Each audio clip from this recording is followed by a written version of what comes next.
What you doing out in these streets, Leroy? What you doing out in these streets? What you doing out? What you doing out? What you doing out in these streets? What you doing out in these streets, Leroy? We in these streets. Like I was also explaining, because you asked me about this over here. Like I was also gonna tell you, see this curtain is as you can see, it's wall to wall, so it's a thick curtain. It's we had to custom make it to make it thick and heavy because it actually helps dampen the sound. Oh, okay. Yeah, so it's not the curtain just for decoration. It's actually for acoustics as well. I like the fact that it's red also. You know, I'm a red man. You've I'm seen me also on the red mountain. man. Yes, we are red people. We are red. And LGBTQ. It's my favorite color. Why, I don't know. I just love it. Okay. I just love it. So did we start already? We are starting. We have... Oh, we're starting? Yeah, we Hey, don't do that, man. we are recording, seriously. Okay, let's go. We've been recording for... Okay. Let me just put this phone... No, you caught me off guard there. Yeah, because the moment you tell people we're starting and then people sometimes fall into the shell. Because normally we had a good chat and then you come here and then people normally freeze and say, oh, we're recording, oh no. And I like the fact that you tried to calm me down with a pool game. Which were formidable opponents, sir. Yes, I almost kicked your fucking ass. You think you got a board, you can kill everybody. I must say I was impressed because you said you didn't play since Frederick was here. Yeah, I haven't. And the first shot you took, the first 2 or 3 shots, I was like, I'm in trouble here. I am in trouble here. Mr. Jackson is quite the hustler. No, I don't do that anymore. Okay. I don't live there anymore. But seriously, I haven't played in a long time. In a very long time, yeah. Really? If I must be honest, I think 1990 something. Wow. Yeah. And you played like that. Yeah. The muscle memory is kicking in there. Yes. Maybe I must come for a full practice round. Yeah, maybe you never know. You might just make a resurgence. Yeah, no, look, it's like you said, you know, what else don't you do? Yeah, what else doesn't Mr. Jackson do? What else can't Mr. Jackson do? I like to think that we can do anything. Yeah. Especially when it comes to the fact with the mountains, you know, now we're doing... it has been a bit a setback with COVID and all that. I had a plan, but then COVID put the plan backwards. What was your plan? I wanted to go back to India and do not a high peak, not Everest, but I wanted to just go back there to experience the altitude again. Oh. Because I haven't been away for a while. 2015, I did Mount Kenya with a buddy. Oh. And a lady friend. And it was quite daunting, you know. Wow. Not for me, because I've got a bit of experience. Yes.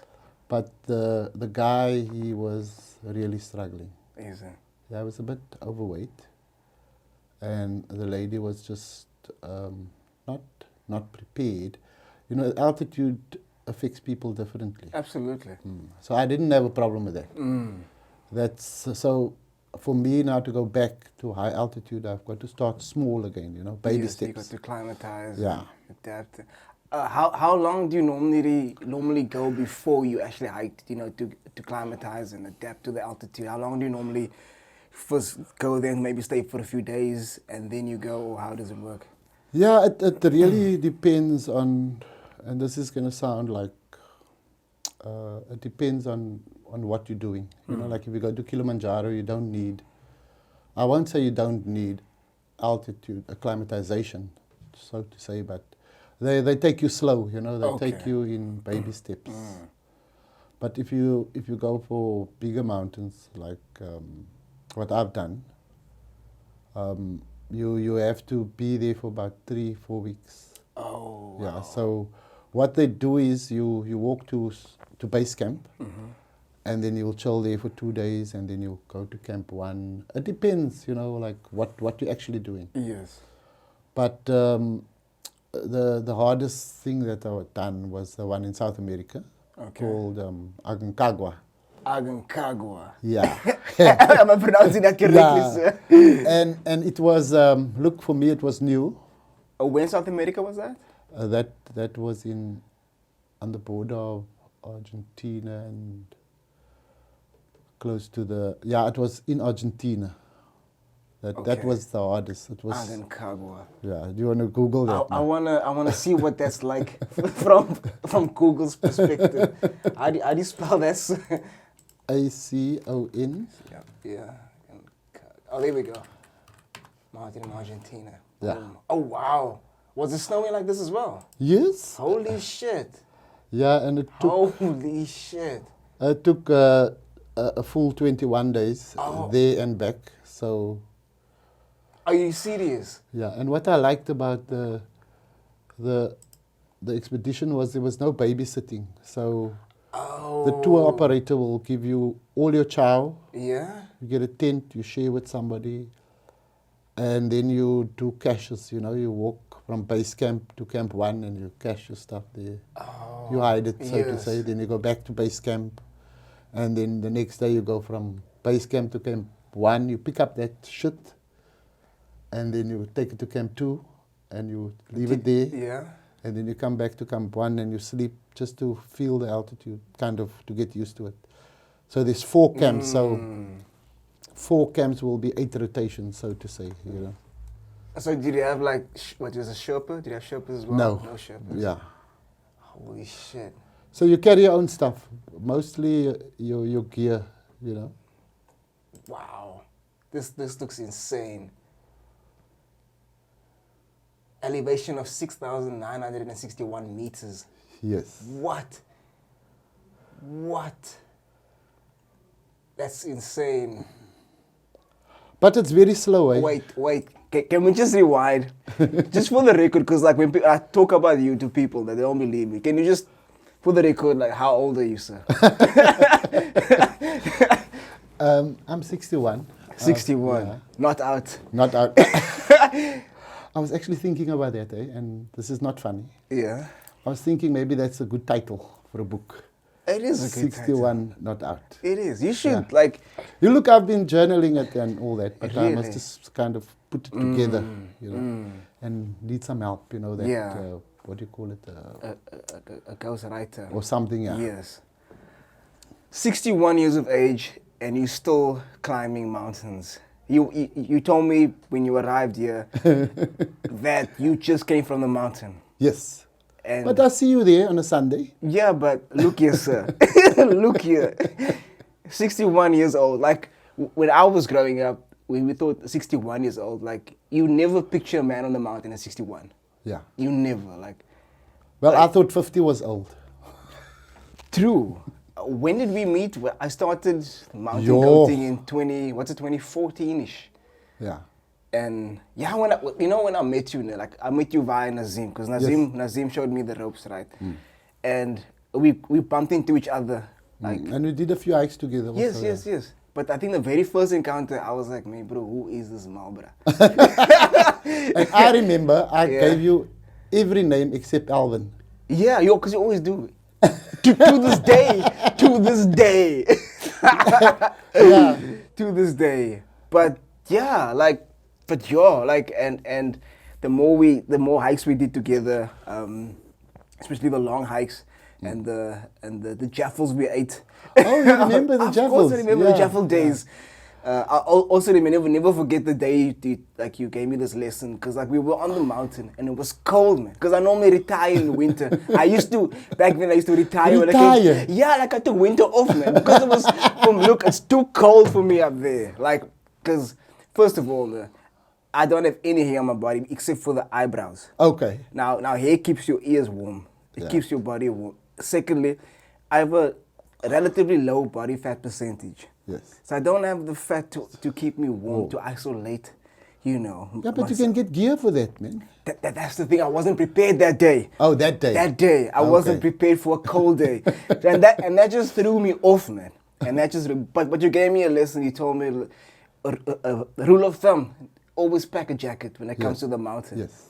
Always pack a jacket. But in those times, you obviously gave me advice, and you taught me things about the mountain and about taking care of myself, going for massages and Yeah. that kind of thing, the maintenance and also like you told me about your story, and it was quite interesting to learn like who Mr. Jackson is. I mean, you're 61. You just did the Practiclub Charity Challenge now, right? Yes. Where you did how many? 15 summits. No, right? I did 13. 13 actually, summits. yeah. You did 13 summits Over 9 days. over 9 days. But I did 4 on the Saturday, which was a good total. It was. Yeah. And then I came back the Sunday just to stretch my legs.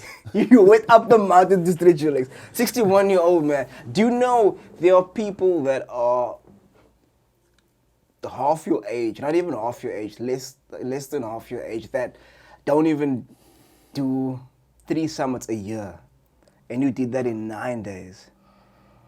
Yeah. You see, I know I said we're not going to talk about this wild and wicked shit.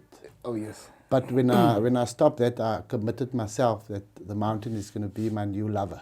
I would see her 3 times a week, at least. Oh, so you made a commitment back then already? Yeah. So since, I'm going to say since 2008, I've been counting, how many times.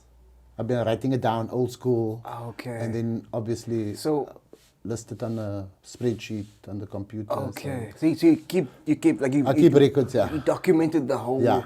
When did you start officially with mountain goating and? Oh no, that was a long time ago. Yeah. I mean, if I say I think I was about, I don't want to exaggerate, about 9, and I grew up with my great grandmother in Athlone. Yes. And her son, his name is also Achmat. Okay. And he took 4 of us, our nephews, to the mountain like on a Saturday. But it wasn't like today. There was never people on the mountain. I mean, back in the day. Yeah. And then after that, so I had to go stay with my parents, and then I forgot about it. And then when we went to high school, it was introduced again. Okay. Which was actually where I started, and I mean I finished high school in 1980. Wow. And then thereafter I just kept on going. Wow. What led you? Like, what made it?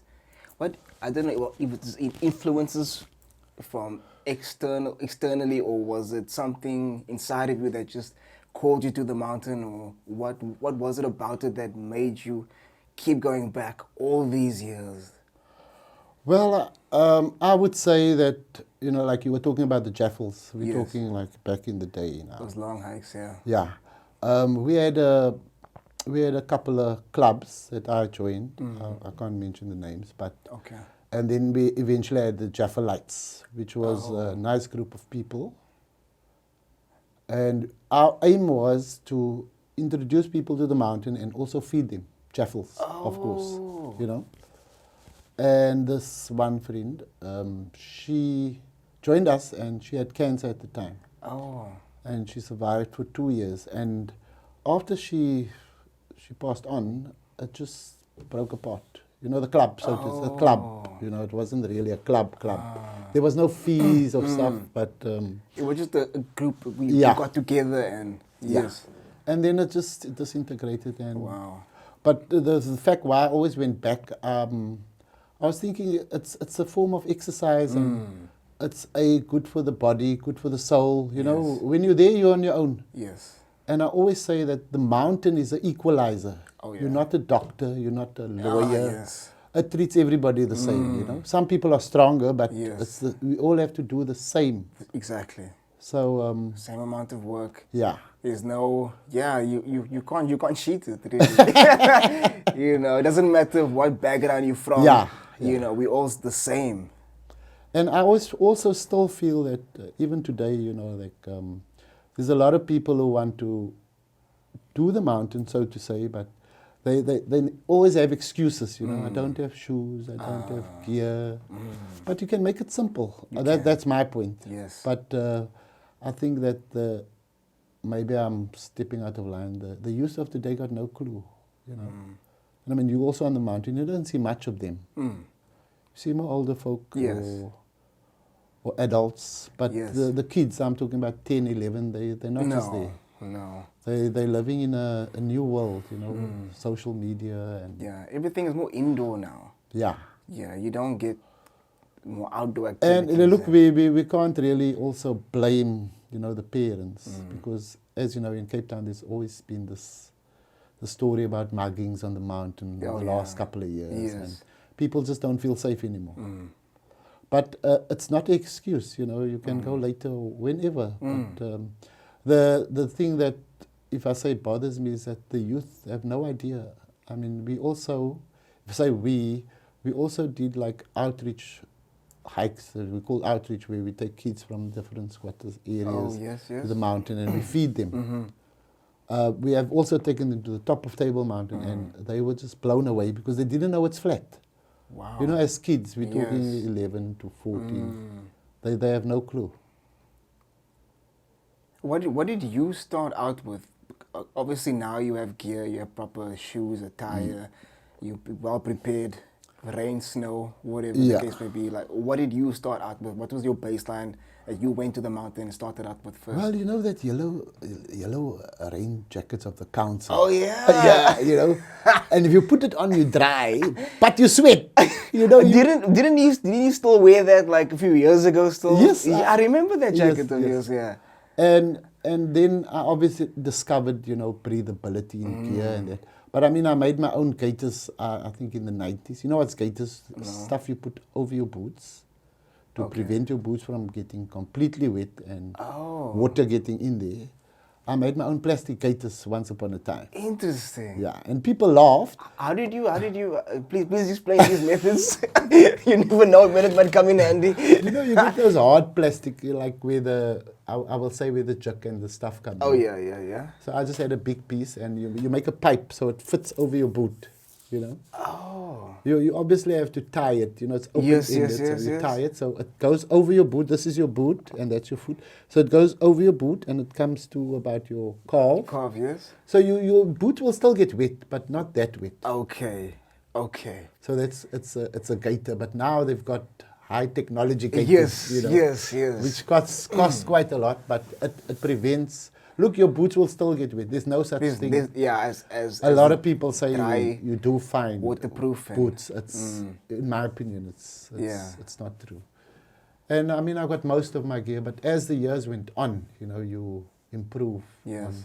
You know, because you have to save. I had to save 2 years to buy that back in the day, a Cape Storm rain jacket, which I can guarantee you kept me dry. You know?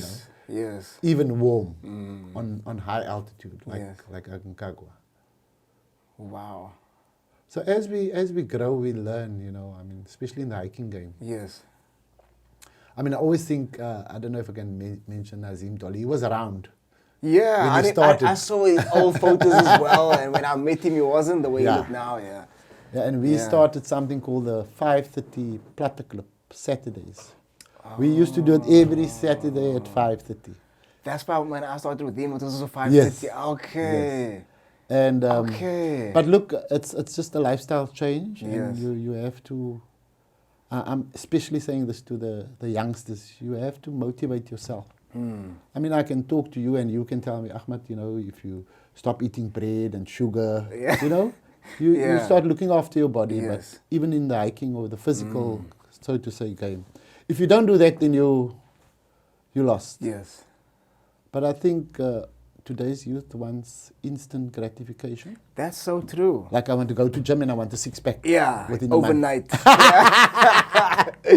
I always tell people, you know, like you didn't gain that weight overnight, so don't expect to lose it overnight, you know.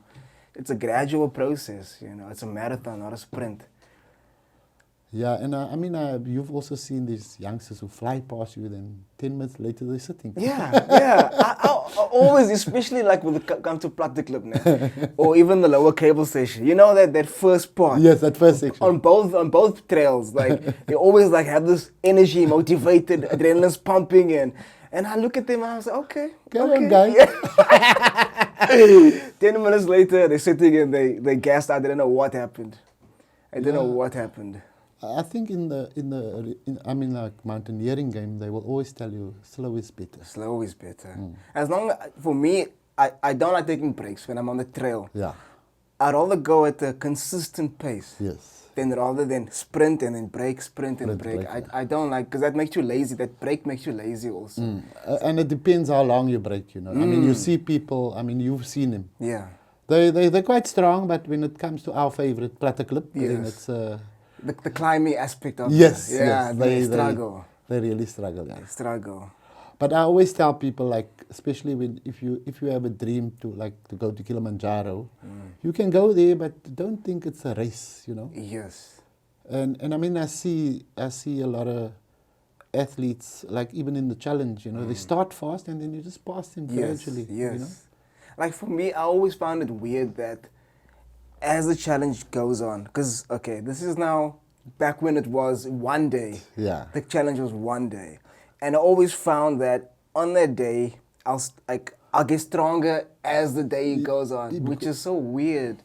Yeah, because you're constant with your pace, you know, but these youngsters, they run on the road to the start of Platter Clip and then halfway, you pass them. Yes. Not all of them, but, Yes. you know. And it's also a mental thing, because now you think, yo, this person is so fast and they're getting ahead of me. And it's all about just calming yourself down and knowing that, look, this is, you know, it's that story of the turtle, the tortoise and the rabbit. Yeah. The tortoise on the hare, where the tortoise goes slow and this hare is always so fast and now I'm gonna take a break because Braz is so far behind me.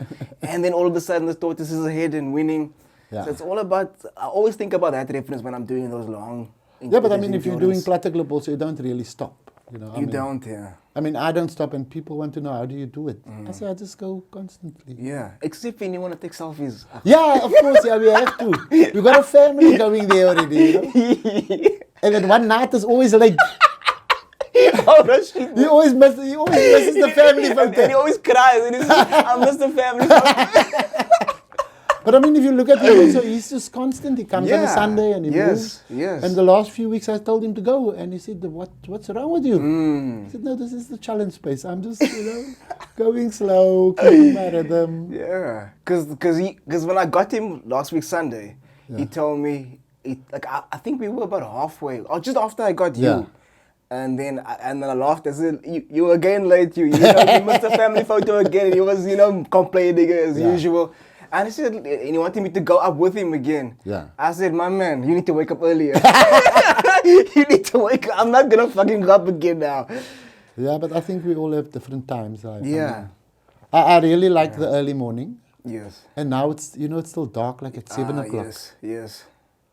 So, and also, I shouldn't say this maybe, but, I mean, even with the challenge now, there have been breakings at Platter Clip. So I park at the lower cable station. Oh, yeah, I and didn't then I know walk about that the piece. break-ins. Yeah. Because what I do nowadays, I haven't done it the last 2 occasions, but I would park at the cable station and then do my warm up. Then I'll someone take like a jog walk, just to get the legs, the blood circulation going better, and then I would hit the trail.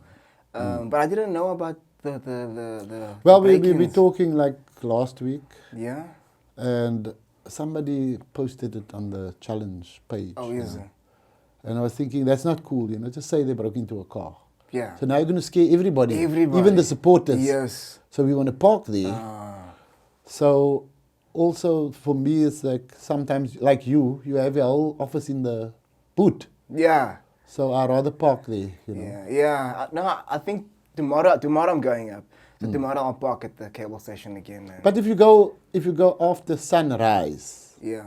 right, then it's kind of safe. Right? Yeah. No, I'm tomorrow is the first day I'm gonna go before sunrise.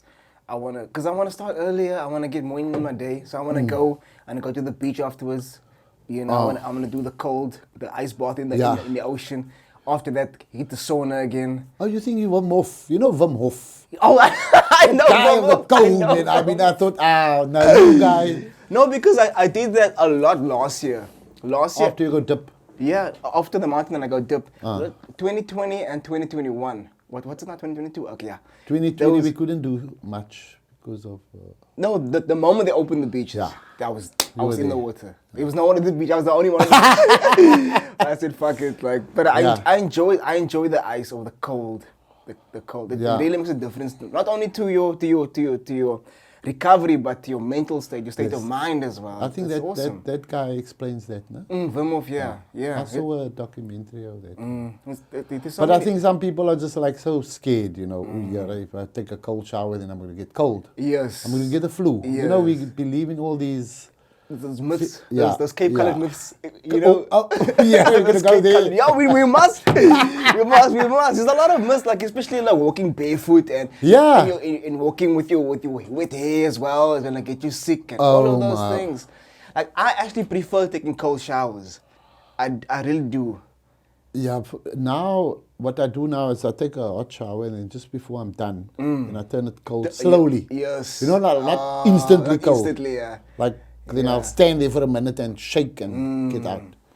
And Because you know, I'll Like start bubbling. because- yes. But as you say, the bubbling is a good sign. It's a good sign that the cold factor is having a positive effect. Yeah. It's not only that is also a sign of increasing your metabolism and your Yes, but like- blood circulation. It's the body's way of saying we need to fight to stay alive, basically. Well, like on a Saturday, like with you, on a Sunday you go to the mountain, then you go to take a dip and then the steam room. So I do the same, I just don't take the dip. The dip. Yes, you don't take the dip. The dip. Yeah. The dip. So after the steam room, then I take a cold shower. Like before I came yes, here now. yes. So, you know, the body's awake. Yeah. Because yeah. otherwise I would sit here because, you know, we know the mountain. No, because you're so relaxed after the sauna or the steam. Yes, You're so relaxed. You're just so. That's why I told you, like, because I did legs today, and normally when legs, I just relax. I'm just so on a, like, all my demons have been exercised. Yes, There's nothing left inside of me. There's nothing. Everything is out. Everything is out. Yeah, but So when I come here and I had to do something like this, I was like, hey, I can't be too relaxed. That's why I had a cup of coffee and I said, Okay. I had to just to get Yeah, so myself. this has been a routine for me. Like if I say I started counting in 2008, you know, so I try to, just for me, try to do 100 summits for the year. Wow. Yeah. How much are you on now? Today, Officially. let me think now, I don't want to exaggerate. Today is number 69. Yes, my favorite number. You know, my favorite. I don't know where you're going. I didn't want to say it. What? 69. Yeah, for this year. For this year. So you're obviously going to exceed that goal. Or The 100. yeah, I'm sure because Yes. I'm not even June yet. And you're basically on 70. You got 30 to go, 31 to go technically. Yeah. Tomorrow, am I going to see you tomorrow there? Yes, I'll be Okay. there tomorrow. Tomorrow, okay. So it will be number 70. Number 70. And then normally, you know that normally on a round number. Yeah. And then the next week I do India Fiesta. India, the Indian Where- window. where I took you. Not this week. Next week, God willing. Okay. The Sunday. Okay, I'm up for it if you ask her. Just for para. Look, I'm Yeah, just putting it out we there. did it once. Yeah, we did it once. But the weather wasn't. The weather wasn't so fantastic. Yes, we couldn't get good photos. Yes, the window was a bit foggy. Yes, It was a bit very misty. foggy. It was a bit. And I have to confess, I took the cable car down that day. Yes, you did. It was raining, eh? Yeah. I can't believe it was open. It only closes when the wind is above, I think, 24 kilometers. Okay. I might be wrong. Okay, then on that day it was 23.5. Yes. Yes. But I'm very lucky, eh? I mean, I was there on Wednesday, and I'm not exaggerating. The wind almost moved me 3 times, going up Platteklip. Wow. And I thought, I'm just going to check if the cable car is open. Yes. And I got there and it was open. That is crazy. And then I asked the guy, I mean, in confidence, he said, well, they working, this is maybe too much information. No, please. You know, do they tell. working there, but they don't take the decision to open. They get it from, From above. yeah, not above, management. Oh, yeah. Okay. Not too So high. I said, do you think I should wait? And he said, yeah, just wait, it's fine. Because they brought the staff up. If management must say must close, then they must take the staff down. Okay. You know, so if I say I was lucky, Yeah. so I took the cable car down. It's just- And you are safe yeah, and but some sound. people say I'm cheating if I take the car down. I think you are. I think you are. Because there's a lot of work going on the way down. Yes, but I did do down today and an extra, Oh. you know, a bit extra. Okay. A little bit extra. A little bit. Yeah, Little bit. because I like just that. wanted to feel it. To feel it, yes. But I'm a bit concerned because my boots are like smooth now. Really? Yeah, they are. Your tires are. Yeah, so going down is a bit of a... I don't mind going down, but in winter it's a bit dangerous. Look, you won't die if you fall. But No, you won't. you don't want to injure yourself now, you know. I True. mean, I actually fell, like recently. I'd say about maybe 2 or 3 months ago. I was how did you fall? I was running down. Did you Got roll? the clip. No. I Slipped. okay. I was running down, and then some. I can't even remember exactly what happened, but I recognized I was going to fall, and I didn't want to fight it too much because then I was gonna fall even worse. Yeah, worse. Worse. Well, yeah, I like that. So, worse. so what did I do? I braced myself. I caught myself, and then I just decided to not fight and get up immediately. I just decided to plant myself, and then I waited a while. Did anybody see? Because you know they did. No, because when you fall, you always check. No, fuck that. I honestly couldn't be bothered who saw. Excuse me. I just felt, okay, nothing's broken. And then I felt, okay, and I continued to run down again. The next day, that's when I felt, okay. I felt some bruising. I was a Okay. bit fragile. Like, I think a lot of my knees, not, how do you say? There was nothing wrong with my ligaments and so on. It was just on the surface, you know, scratches and bruising, and I think my hand and my finger, the thumb was a bit fucked, it was a bit swollen, and this finger. So you didn't go to the doctor. There was nothing wrong with the middle finger also. Just the No, thumb. this one was fine. To this day, it's still good to go. It was just these two fingers.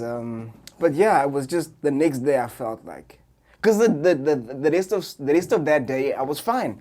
Nothing was wrong. I was still doing other activities and I was fine. And then just the next day I felt, hey, what is this? So here's the question now. Yeah. So when you get to that spot, do you go extra easy now? I can't remember where it was. I can't even remember. Honestly, all I know is I fell somewhere. Oh, okay. I fell somewhere. I know it was before halfway. I think it was before halfway. Coming down. Coming down, yes. But I can't even remember the exact spot. I can't even Yeah, remember. I just think when it's wet, it's a bit slippery. Even if you got like your new shoes now. Thank you for the recommendation. Yes, your new. I also got that new shoe. Is it? Yeah. Is it? And- I'm impressed with that. and with they those don't tires, slip, eh? Yes. I'm serious now. I'm impressed with those. I haven't tested it out in the wet, rain wet. yet. Have I? No, I haven't. There hasn't been an opportunity yet.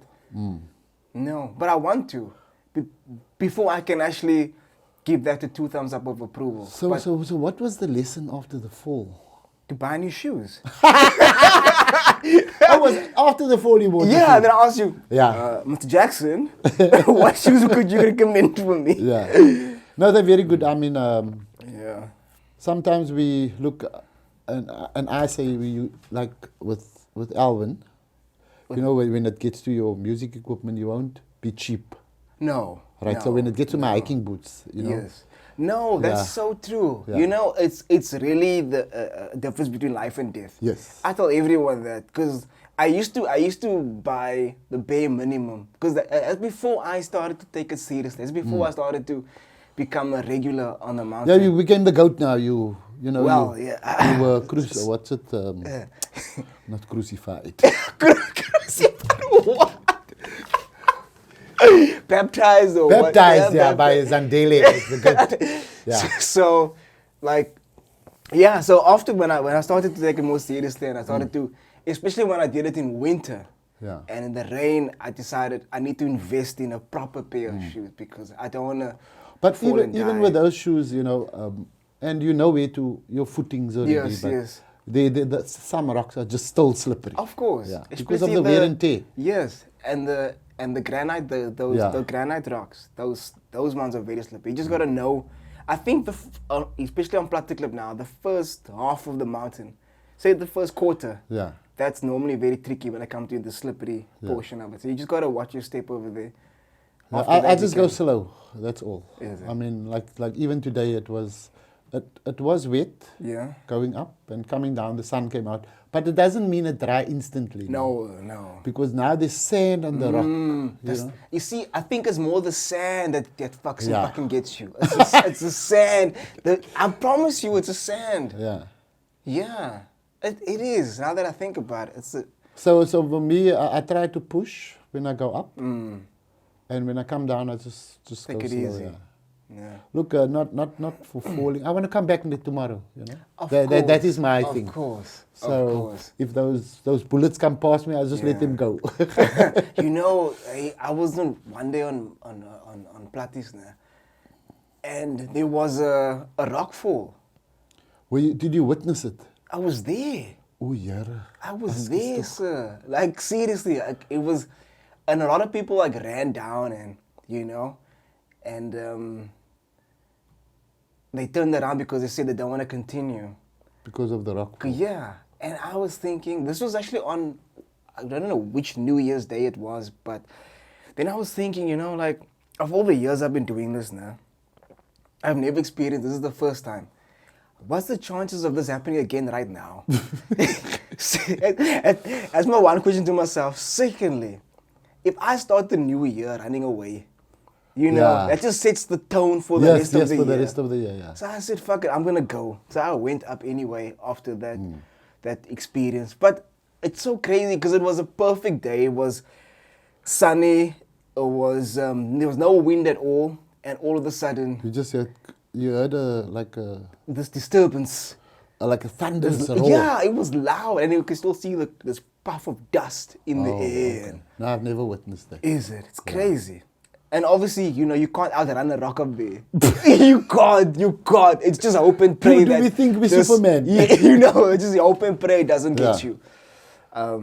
Yeah, look, I haven't had any incidents Wow. on the mountain.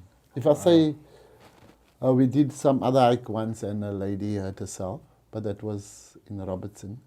And being first aid as me and for art, and no, Nazim wasn't with. And we just assisted, you know. We spalked the leg, got the rescue people. But no incident, you know, like falling or That's good. close to dying and... So you have a good track record. Yeah, yeah. Okay, this basically touches on the fact that you being a guide as well, right? Yeah. So when did you decide to start taking this route now to say I'm going to be a registered guide? And Well, it was in 2014. My boss said he's going to sell the company, and I've been there forever. And I thought, look, if the new people come and they kick us out, then I have something to fall back. And the guiding thing, look, I don't want to advertise them, but it was quiet. You know, it was. yeah, you never advertise the fact that you are a guide. Why is that? Are you shy? No, most of the work I do, I get through people that I know. Yes. And Word of mouth. Yeah, and I have two friends that works at these fancy hotels. And most of the time it happens over December period. Because the big thing with, and I have a full-time job. Yes. So I thought, you know, if my boss is going to kick me out, or the new bosses kicks us out, I have something to fall back. So it wasn't that I did it to change my career or anything.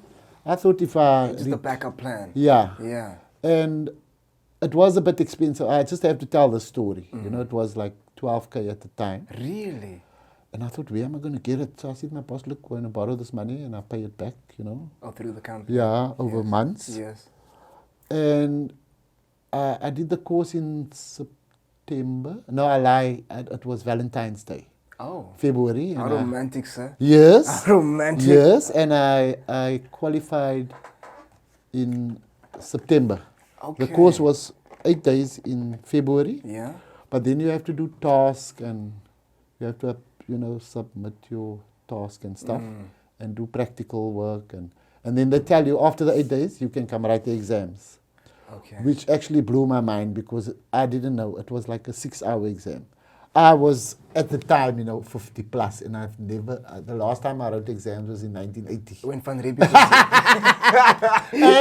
and they were still farming at least. You know? Wow. So I did it, and they tell you there and then if you pass 6 hours, you can take a break. It's not an open exam. Okay. But you can take a break and Come back. go in make and- coffee, whatever, and then Yeah. come back and continue. And they tell you there and then, okay, you passed, now we have to wait for the powers that be. I don't want to mention, you know. So Okay. I waited 9 months. I could have had a baby, you know, for my guide card and my... 9 you know, months the just for badge. the. Yeah. That's crazy. Yeah. But in the interim, they do give you a letter to say that you are a guide and you Okay, can so you guide. can use Yeah. that. Okay. So what did the course entail? From the beginning, it's lots of theory. You know, you got to know, I'm going to say equipment for one. You got to do compass reading. Because the new technology like GPSs and that, you know, you get the handheld Yes, stuff yes. today. It works, but what if you're out there for 8 days and the battery die and you don't have a solar power charger or what do they call it? A power bank. Power bank, yes. So you have to do the basics. Wow. And then we did some rope work just for guiding. If you go up in the fence and somebody's nervous, you can tie them up, you know. It's just Tie them up. Yeah. wait. What kind of tie up are we talking about here? so that they don't go off the trail, you know. Okay. I mean, we had some people who were Oh, so they don't. Okay. not off the trail, I you know, like understand. you Yes, notice the scrambles. Yes. Okay. So the woman would say, "What if I fall?" Yeah, And you just yes, put you the just- harness on. And okay. I You, understand. I call it a confidence rope. Yes. Especially the day we went up, the lady was alone and she was struggling. Oh, please, let's not go there. She was struggling, And she said she's done it before. but long ago. That's the difference. Yeah. And in your view, Yeah. do you think that it's for people who hasn't done it before on their own? No, I wouldn't say for a first timer to go up there. Yeah. And that they No. could get lost, eh? Of course. Yeah. And yeah, no. And Even if the weather's great. and not just get lost, but get stuck. Like how you gonna like if you can't lift yourself up, you know, you are fucked. No, like legit, like Yeah, legitimately. Like you saw that lady, she was in a panic. If we weren't there, I don't know what she would have done. But I mean, with your experience, look, you used to hiking that, but there was also some spots where you didn't know what to do. Just to say, put your foot here, put your hand there. It was like a puzzle, I think. Yeah. You know. So if I see that, you know, as a guide, you can't tell people, listen, rather turn around. Because now they think you must, you know, want to be in charge. But what I always notice, if I see people there, I only ask one question. Did you read the sign? And if they say they didn't read the sign, then I said, then you're on your own. Wow. I'm not supposed to say that as a guide, but if it's like 3 or 4 people and have never been there, you know, I would suggest that you turn back. You know? Because a lot of tourists are like, you know, let's say I do cable station and they go on the contour. Then I get a lot of tourists who are coming up and then they ask me, is this the way up? So I was like, well, there's more than one way of going up. What would you like to experience? He said, no, they heard in defense is quite a nice one. Yeah, they also use the word, they easy loosely. They use that word. Yeah. And I tell them, look here, if easy in terms of cardiovascular might be, but it's tricky. It's not for the inexperienced. Yeah. So this way is platteklip. It might be a bit more taxing physically. But it's one way up. And it will get you there safely, up and down. This I cannot guarantee. Oh, you still give a long story. I need to give them options and explain the risks. Oh, no, the stories, just follow this route. Follow this. Yeah. It was, if something happened to you on your own, you know? Yeah, but then the messages come in the groups. You know, Alvin said. you know, experienced hiker told these guys to try. No, it's more like, you know, you see, because a lot of times you get these alerts to say, hiker stranded, Yeah. blah, blah, blah. And in their fence, though. You know, like chopper's on the way or blah, blah. And I'm like, yeah, me, bro. Yo, How did we get there? how? I don't want to play the blame game, but I think it starts at the, you know, at the hotels where they're staying. Oh. Because they do ask is it the concierge, so whoever's at the reception there. You know, do you think we can walk up Table Mountain? The concierge won't say, yeah, but you need a guide. I'm not trying to sell, I'm just saying. But you can go up in their fence because they maybe done it once. Yes, yes. You know, with somebody who in knew. a group. Yeah, with somebody who knew where they yeah. were going. So, yeah, it is maybe judging also, you know, that, or maybe not, I shouldn't say, that's not all the hotels that says, it's cool, you know. Yeah. And how many times don't you find these people come there with no water? Or a 500 ml bottle of water. And that's doing it. platy clip. In a jean pant. In a jean pant. Like, I just can't understand. You know, if I say, you've also seen, except that Mr. Poppins, you know Mr. Poppins is the guy with the suit. Yeah. Okay, but he's very experienced. Yeah. Now. But now if you see foreigners with a suit and a carrier bag going up platy clip. No. And fancy shoes, you know. Yeah. You can't tell them to, sorry, bud, I mean, you know, do you know what you're in for? Besides the language barrier. You know, so I stick. Yeah, because the Karakal don't speak foreign. Karakal will jump you. Yeah, and you know, for me to say that, you know, we shouldn't judge it. It is hard. You know, it's very hard. If you see somebody with a suit and a tie and, you know, and you walk past him and you see, it's far. Ah. You know, and yeah.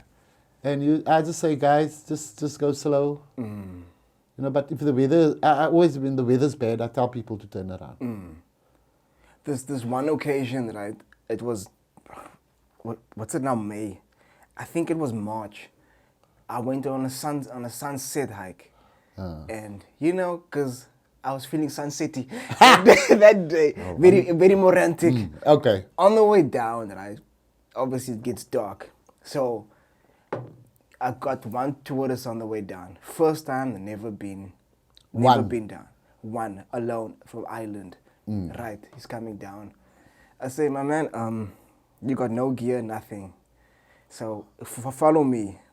We come down. You know the section where you get, you know the first part of Platies, right? Yeah. Now, where you decide to go to the cable station or continue. Yes. Right. So, just beyond that, there were two ladies from, I don't know where, I think the one is from Philippines and the other one was from, I can't remember. Never been to the mountain. It is pitch dark. And they're going up? They're not coming down. Oh. But they were standing still because they were too afraid to walk because they couldn't see. Their phones died. It was dark. I'm telling you, it's dark, my man. And the first light is when, and that was only like past 7 or something. Let's say past 7. And they were so much in a panic. And I said, look, guys, just like follow me. Yeah, it is. You know, I've helped people as well. I don't want brownie points, but if I say I stopped, you know, if I tell you to turn around, if I'm going down, and you don't, you can't force people to listen to you. You can't. You know? And I mean, you saying now it was dark, and these ladies were stuck. They were stuck. They couldn't even move. But I think people panic, you know. They panic, of course. And they never had water. Because when I was going up, right, they were already on their way down. So I asked them, are you the same ladies I saw going up? When I was going up, they said, yes. I said, what time did you start? They said, no, early. But their problem was that they spent too much time in the restaurant. Oh. And they also misjudged. They didn't know coming down was going to take that long. I think a lot of people misjudge that. For us who walk Platte Club, we're a bit faster, I would say. But people who are inexperienced, who are doing it for the first time, they think going up is hard, but coming down is harder. It is. It's a lot of concentration. Because, I mean, you're already fatigued going up. Yeah, so and you got to be focused. You got to be focused because one slip and you could fall like me. That you don't even know where you fall. I honestly can't remember what spot that was. Because I just put it in the back of my mind. If I think about that too much, it's gonna bother me. It's gonna play on me. It's gonna be every like, time you get here, you're gonna get traumatized. And, no. But okay, back to you being a guide now. Because we went way off track. Yeah, so it's 8 days, like I said, and then after you asked what it entailed. You know, like how to The compass. And how to treat the clients and stuff. Oh, they give you, okay, so they give you. Yeah, and that you got to as well. know stuff like the weather. No, you can't spot if it's going to rain, especially on Table Mountain. Yes, you know. yeah. But you got to know when you're in different situations, like if you're in the Drakensberg, where to camp, because they've got thunder and lightning, and then you also have to do the first aid. Not what's the word? But level 1 first aid or level 3. You know, like when somebody fall, you can spark the arm. Yes. Cut. You can. It's Yes. easy. I'll say easy first aid, and then you have to also do what they call a practical. Okay. Where the guys in the class have to do a practical. You haven't done that one yet. Kloof Corner Ridge. Ridge. Yeah, it's we go to Kloof Corner. There's a chain hanging there. You saw it already. Oh yeah. So that was my practical, where you have to go up on yourself. Yeah. I mean on your own, and build the anchor and throw the rope down, and guide the other guys in the group in the class. You know. Okay. So they give you points for if you can make a knot, certain knots, and Okay. safely guide the people Yes. up there. So that was the practical which I've done before, but the only difference was we did it at night. And we started at 6 o'clock. Holy shit. Yeah, it was a bit scary, but Yeah. if you know what to do, you know. Yes. If Alvin is on the rope at the bottom there, if he falls, you in deep shit. Fuck. Yeah. So they don't use like dummies. No. They use live people.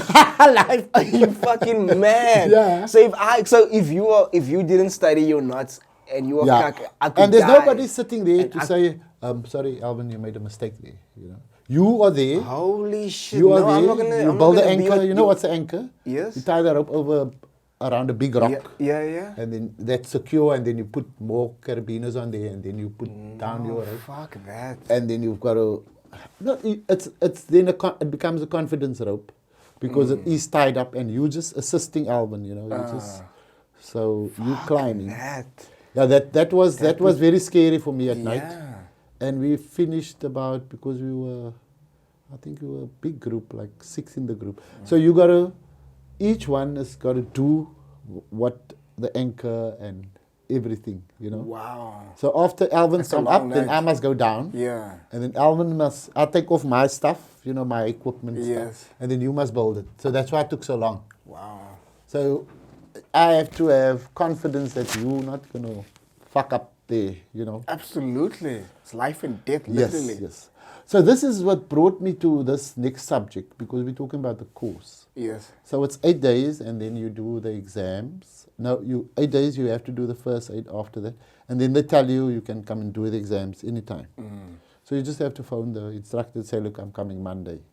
And then you do the exams, and then they tell you pass. Okay. And that's it. It doesn't. Most of the questions is mountain related. You know, what do you do in a fire? What do you do if somebody break a leg? Because we as first aiders, we can't. I can't say here's a discipline for you. You can't administer medication. Yeah. So, but if I ask you, you know, if you broke your arm, if I can just stabilize it, that's what we can do.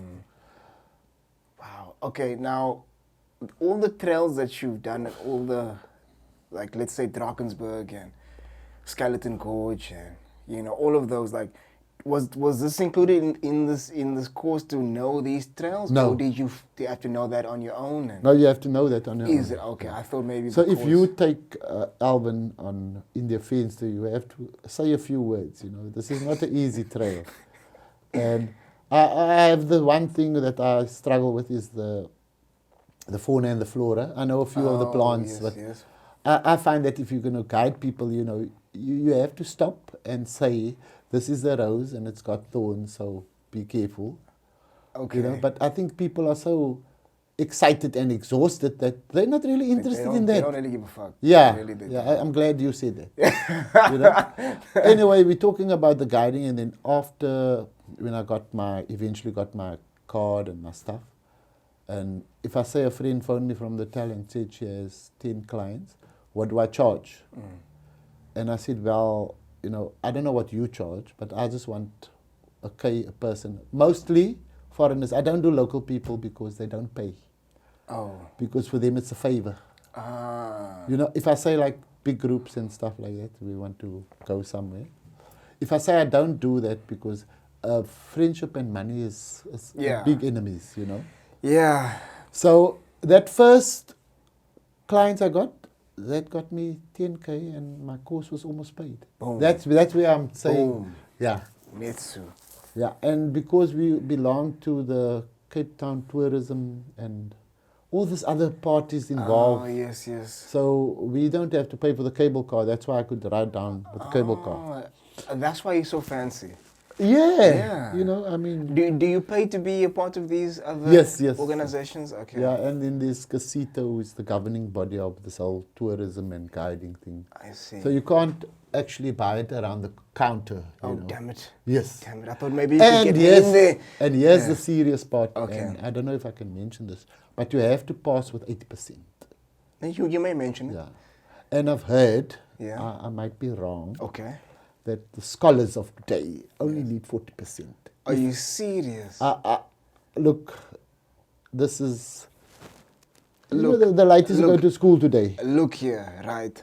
If you're on the mountain and shit goes wrong, 40% is not good enough to keep you fucking alive. Yeah. So I don't.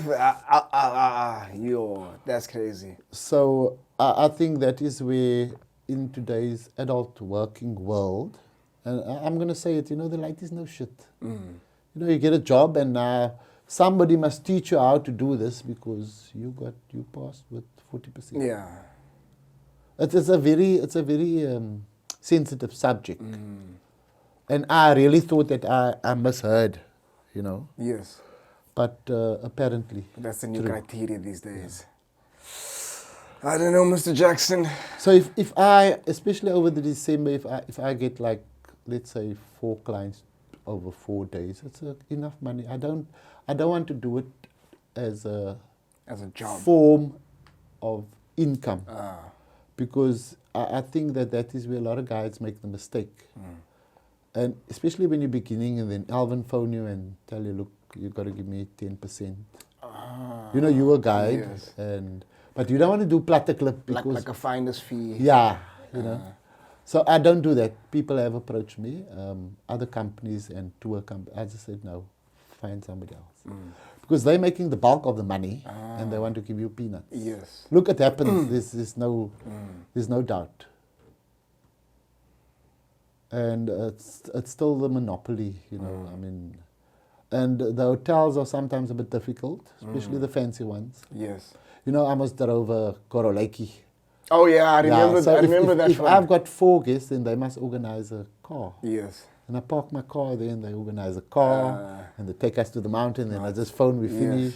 Yes. You know? Yes. Because I think it's part of the service. I'm not too sure. This one lady, she worked for a hotel.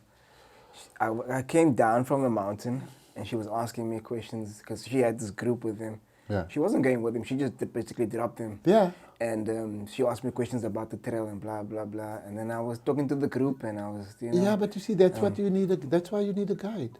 Yeah, and then, oh shit. And then I'm talking to the group and explaining things. And then she told me, fuck this phone. What are you doing? PJ. You're playing with yourself there. Under the table. And then she told me, you know what, like, are you a guide? So I was like, no, I'm not a guide. She's like, why don't you do a course? And then whenever I have guests over, then they can just refer me. And she gave me a number, and I was like, you know, I don't have. Yeah, I don't really. Yeah. My body weary.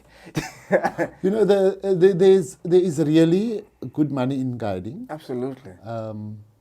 But you have to. If I say you have to be focused and look, the market is flooded. I'm going to be serious with you. There's lots of guides. Absolutely. And the prices vary. Which I think some people, especially our people, you know, if you say 650 for Platica, it's a mile, you know, and then that excludes the cable car ride. Yes. And I mean, I had a few strange requests before, and I thought, okay, I'm going to say it's our people, you know, make it $300, and the people go ballistic. I said, okay, if that's the case, find somebody else. Find somebody else. Easy. You know, it's the same thing like when it comes to fitness, when people ask me, get me make me what do you call it, a nutrition plan or a training plan. And then I say, okay, this is my price. And it's like, but can't you do it for? Yeah. I was like, look here, no. Because you know what I did? No? I used to do it for free. Just because I wanted to help people, but you know what? Like, people don't understand how much time and effort you put into the preparation for. I like this. You must actually put it out there because people don't understand. People don't understand. There's a lot of preparation. There's time involved. Because if I give you a training or a nutrition plan, it's not one size fits all. I take all your needs. Now I take this that you said and it's not working. Yeah. Now I give it to them and they won't even try it for a week. You know, and then that takes my time and effort for a gat. No, I'm keeping it 100, and then I start putting a price on it, and that basically thins out the people who just want the serious ones. Yeah. Then I honestly don't care. Yeah, I think it's really true in small businesses, especially in our community. We don't support each other. We don't. We want free. Free. You know, connection. Alvin knows somebody. You know somebody who knows Organize, somebody. man. Yeah. Nah. And especially with the guiding, I mean, that's why, you see me most of the time always alone. The people who want to come, if I say you want to get better, my ladies on a Sunday. Yes. You know? I haven't seen them in a while. Yeah, because it was COVID and stuff happened. No, but they were now the other day on the mountain through COVID, so that's not an excuse now. Yeah. No, seriously, where are they? The one had a knee op, the other one moved to... Which one? Sumaya or... You mentioning names now, Sumaya had a knee op. Oh, we're not allowed to mention... I don't know, you said we mustn't mention names. I didn't say go mention names. Oh, we're talking about Achmat, Alvin, Nazimi. Who did she had a knee op, so she's in recovery. Oh. The other one moved, and the Becky. Yeah, and the vibrant one. Yeah. I like to say that. The vibrant one, yeah. Fuzzy was always... Yes.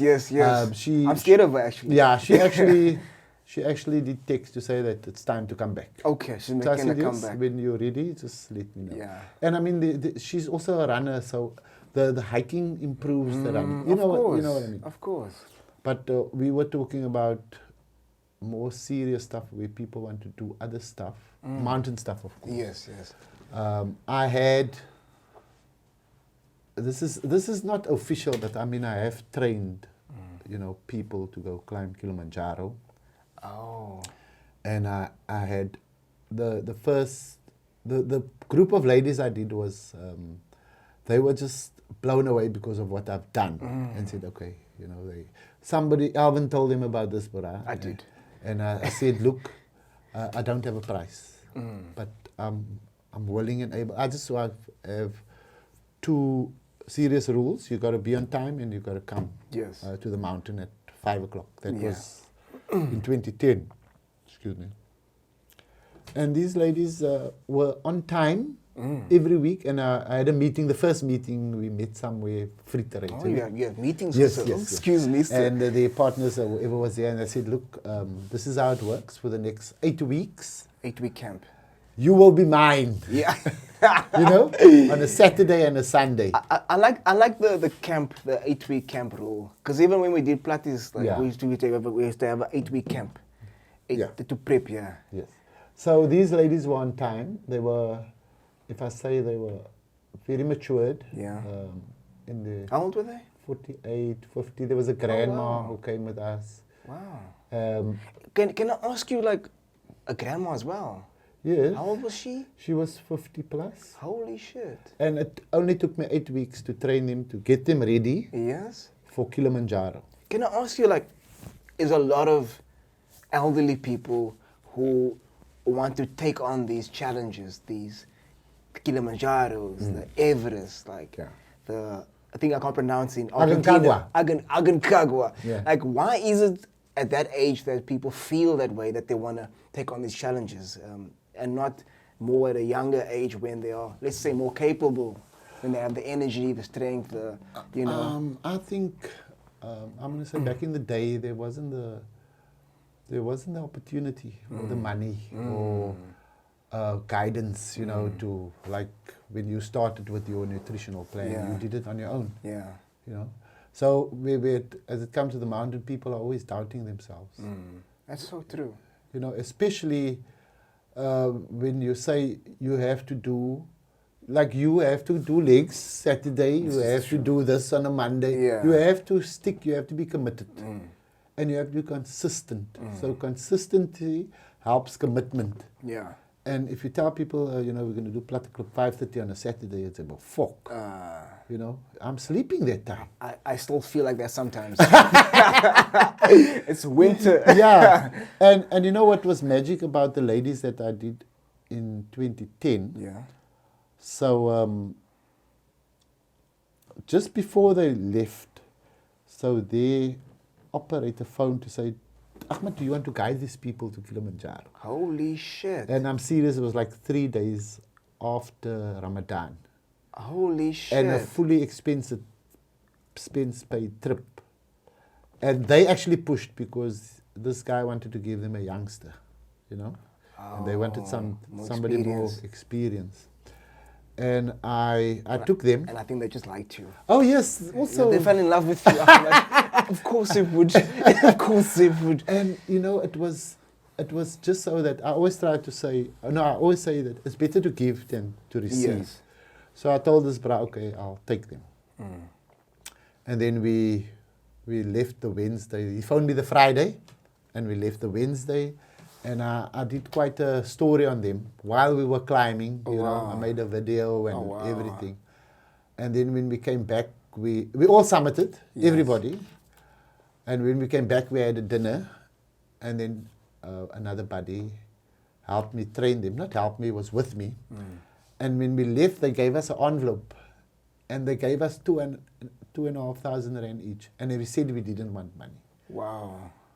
So we were not allowed to open a day. We had to leave. Leave. Yeah, and then when we got home. The point I'm making is you mustn't do stuff to gain. To gain, yes. You know?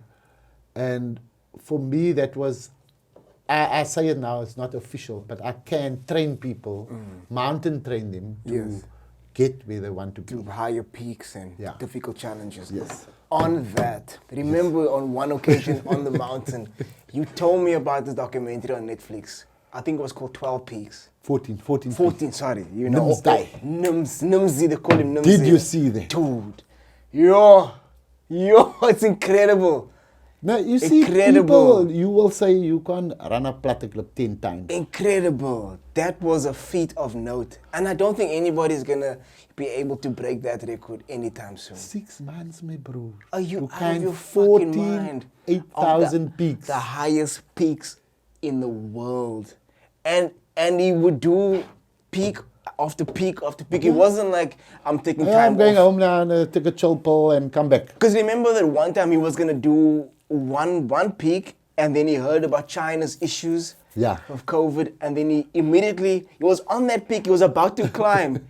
He said, fuck it. He took a plane, go to China, and I was like, what? Normally you would take time and prepare. But you see, this is it with mountains, you can never guarantee. You know that one that you can't say, Aconcagua? Yes. I actually had to go there twice to summit. Is it? Yeah. The first time we went, and I said it took 21 days back in there. Yeah. The first time we went for 14 days, it was beautiful, man. I mean, like the sun was shining. Yes. Was no Was wind. it cold though? At night it was cold, but this is the catch. After day 14, the weather was grof en beskof. Wow. It blew away 3 of our tents. Can you imagine? The tents we had was 2-man tents. So 3 tents are gone. Holy shit. So 6 guys must now share with 2 guys. Oh, so that's 3 persons. 3 persons. In this tiny fucking tent. So if you fought, you sat. So if one turned, everybody must turn. You know? Wow. And the leader was, the expedition leader was quite good. You know, he said, we started, so you know how it works. You go camp 1, 2, you go back, you go down, you come up. So on high camp, which we call camp 4, we're going to leave at 3:30 in the morning. So he come back, he said, no, the weather's too bad, 4:30. Come back, no, the weather's too bad, 5:30. So eventually we leave 6:30. Wow. Wait for this, and we get ready. You know, you're already ready. You know, you're dressed and Yeah. like a Michelin man. Yeah, and yeah. You've eaten and All your everything. gear And we leave, and it's minus 39, bro. Is that Celsius? Yes. Holy shit! What And does we- that feel like? I can't explain. Even if you got, there's some magic stuff, not magic, but hand warmers, you put it in your gloves, not against your hands, foot warmers, you still get cold, my bro. Wow. So we walked for about, we just walked for about 30 minutes, and the guy said, "Now, called it off. You know, the weather's too bad because the temperature's dropping." As we were going, Fuck. so we had to go back. I took 3 years or 4 years before I went back. So the next time we went back, we had 14 days of kak weather. If I say kak, you So know. your first 14 was grof. Grof. And it then was grof. after that, when we summited, the Yeah. sun was shining. Oh wow, I that's could beautiful. take pics of the reflection Yeah. of the peaks. Selfies, alles. No, I don't do that thing. Selfies. You? Yeah, this wasn't like yesterday, my bro. I mean, I didn't know about this. Okay. I had the camera still at work with batteries. Not batteries, batteries. With the spool and. Yeah, you know. Okay, in what year was this? The first one was in 2006. Okay. And then this was the magic thing. And then I went back in 2011, also with a camera. I had a cell phone, but you know, there's no signal in the mountain. Oh, So no. all you do is take pictures and not signal is, you can't actually communicate. You can ask the expedition leaders sat phone and pay a dollar a minute to say, "Hello, Alvin, is it all right?" Ons kyk out hier so. Yeah. Okay. So was Aconcagua your first big mountain? Your first big peak? No. Okay. Can we What was start your- this? Can we What start was your this? first one? What was your first? Before- Okay, first of all, what possessed you to go from Pilates to and say, I want a bigger challenge. I want more. I want to know what I'm capable of. Like, what possessed you? Well, at the time, we were, you know, as it always starts out, we were like 8 guys. I said, "Guys, can't we do something, man? Let's go to Kili. You know, Yeah. the Kilimanjaro Yeah. is Kili. Oh, excuse me, you call it Kili. Yeah, Let's go to Kili. Yeah, let's go to Kili. So just a group of guys you just So I said, bruh, it's a lot of money. You know, that time, it was a lot of money. how much is it to go up there? Today, I think it's 45K. Okay, is that excluding flight? That's Excluding your flights. that's just for the guide and the... Yeah, and the hotel accommodation Okay. and everything.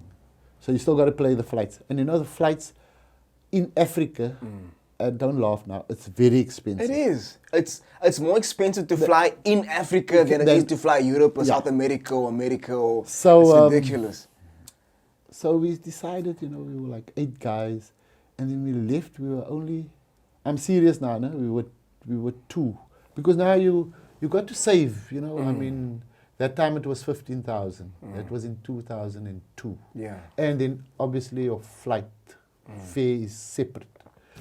So one day we were walking on the mountain, and this brother said, "Hey, you guys got heavy packs. What you doing?" I said, Yeah. "No, we're training for Kili." He said, "Can I come?"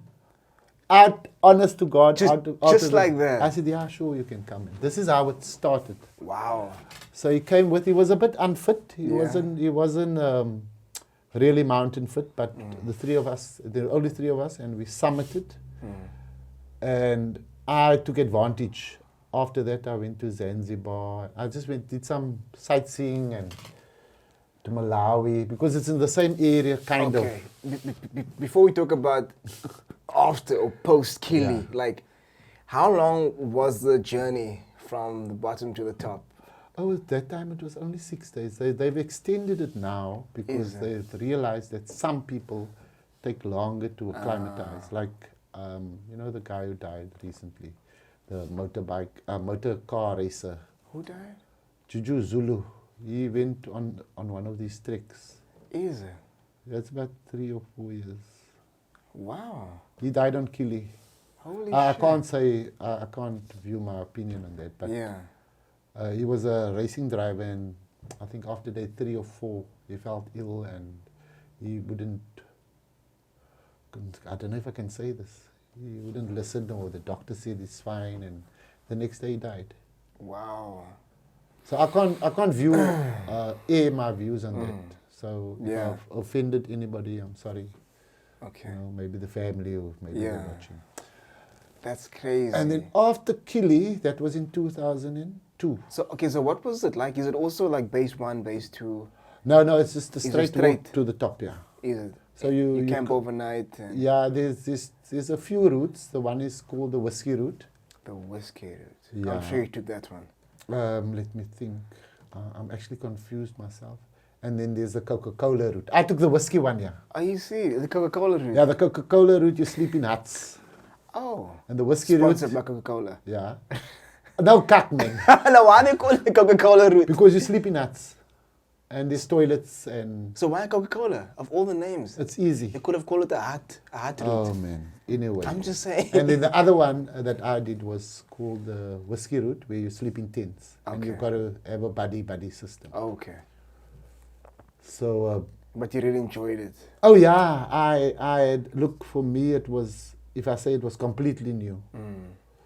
I didn't have all my gear at the time. Okay. So I borrowed a jacket here. What do you Yeah. call that? Down jacket from Oh, a yeah. friend. And I borrowed a rain jacket because that stuff was expensive, Yes. you know, at the time. But that was the first time I went to Kilimanjaro. And then this one guy who we met randomly on the mountain, when we came back, he said, hey, why don't we plan another trip? I said, okay, I'm in for it, but we've got to save again now. Yeah. So 2004, we went to Machu Picchu, Machu Picchu. or the I heard Inca about Trail, this one. Ah, yes. which is only 4 days. Isn't that one of the ones that Nimzi did? No, Is it? it's Okay, in wasn't Peru. You see this one Oh, that you yes, think is, what yeah. is that word you say? LPGQ. LG. Wait, I don't want to mess it up.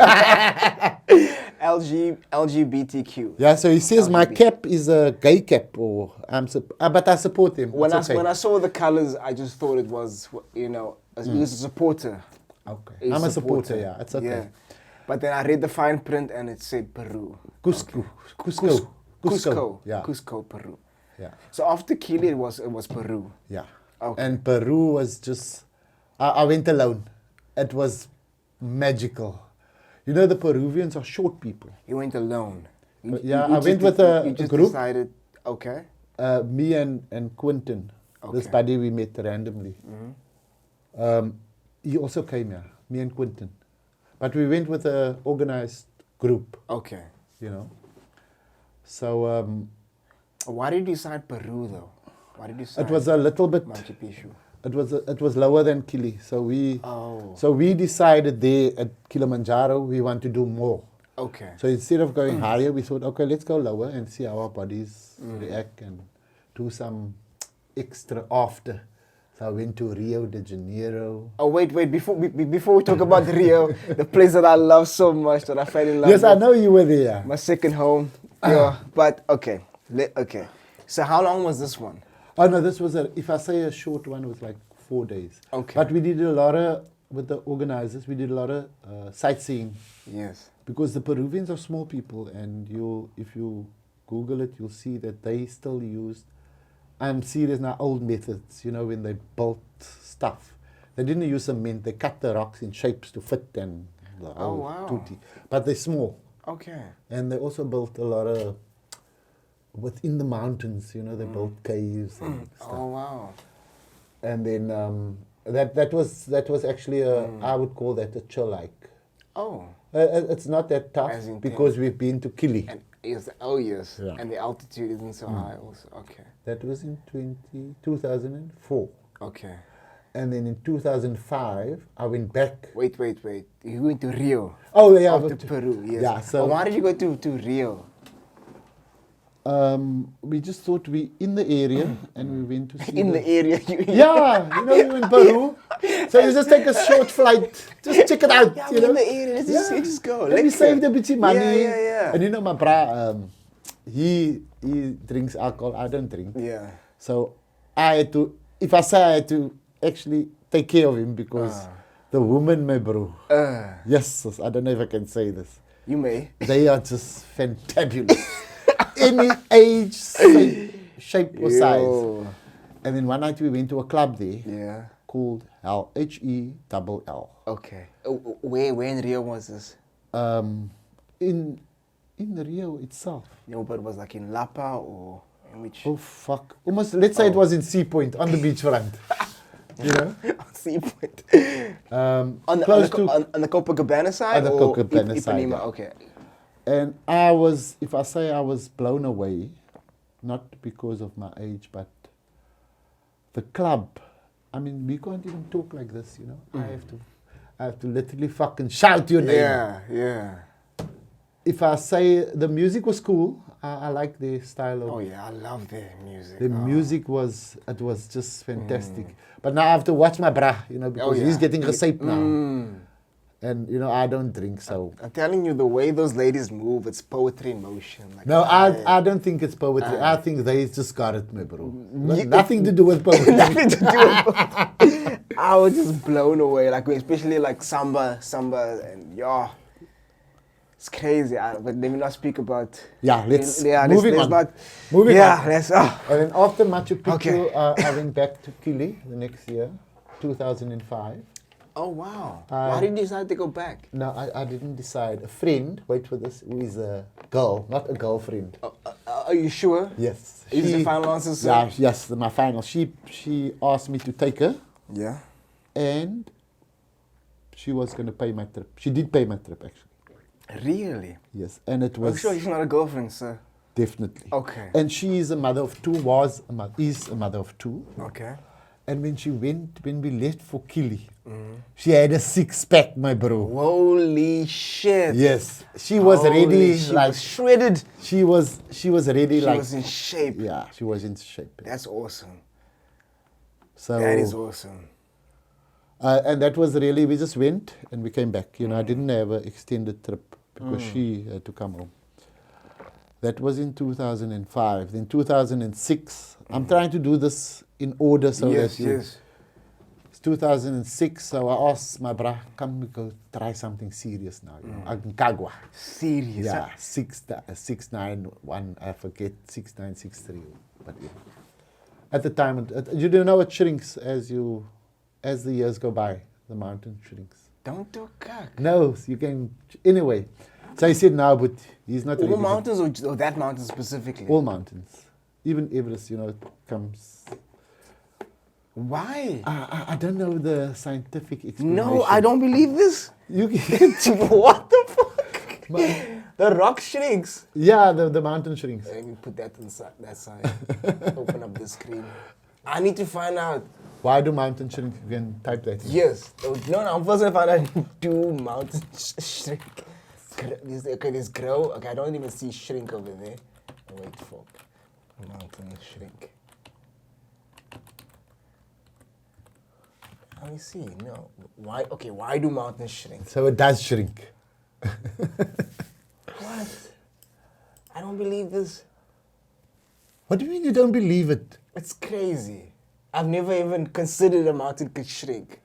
That's insane. Yeah. So So when I was there, it was 6963. Okay, it's now 6961. That was in 2011. I did it again after 2006. Yeah. So why did you do it again? Because I had unfinished business. We didn't summit the first time. Remember, it was minus 39. Oh, okay, you're taking me back now. Okay, I got it. Okay, I'm on the same. So after I did 2005 Kili, 2006 I went to Aconcagua for the first time. And you know, people suffer from altitude sickness, and I just somehow did some research, and somebody said, have garlic. Garlic, raw garlic. Why? For what? You know, it's anti-inflammatory, antifungal. It's even anti-friend. You know, because you stink like garlic. So when you land in South America, in Argentina, you buy yourself some garlic and you take it with you on the trip. And you just every night you just pop it. You know, you pop a garlic. What was the difference, the way it made you feel compared to the first time that you went up when you had the garlic? Did you feel a difference or? Yeah, a lot of people suffer from altitude sickness. And when I read this thing, I thought, I'm going to try it. And it worked for me. I'm not saying it's going to work for you. You know? That's crazy. Interesting. Because some people take drugs to help with the yeah. altitude. There's Yeah. something called Diamox. But it has very funny side effects. Side effects, yeah. Like you get needles and pins in your pins fingers. and needles, yeah. Needles and pins, pins and needles. Pins and needles. Does it have to be in that order? It has to be. Does it make a difference? because the pins come before the needles. Okay, pins and needles. I'm In just your playing wait with this in your fingertips. Fingertips. And your toes. Wait for it. And your lips. And your lips. It feels like I haven't really experienced it. Like somebody's like pinning you. I don't wanna say needle you. Needle, yeah. Pinning you. So That's insane. yeah. And then where were we now? 2006. Six. Yeah. So we went there and we had the bad experience and we came down because it was too cold. It was the weather stopped us. Because if they take you up and something happened, you know, they're responsible. Yes. Tour operator. Absolutely. That is 2006. Then I took a break.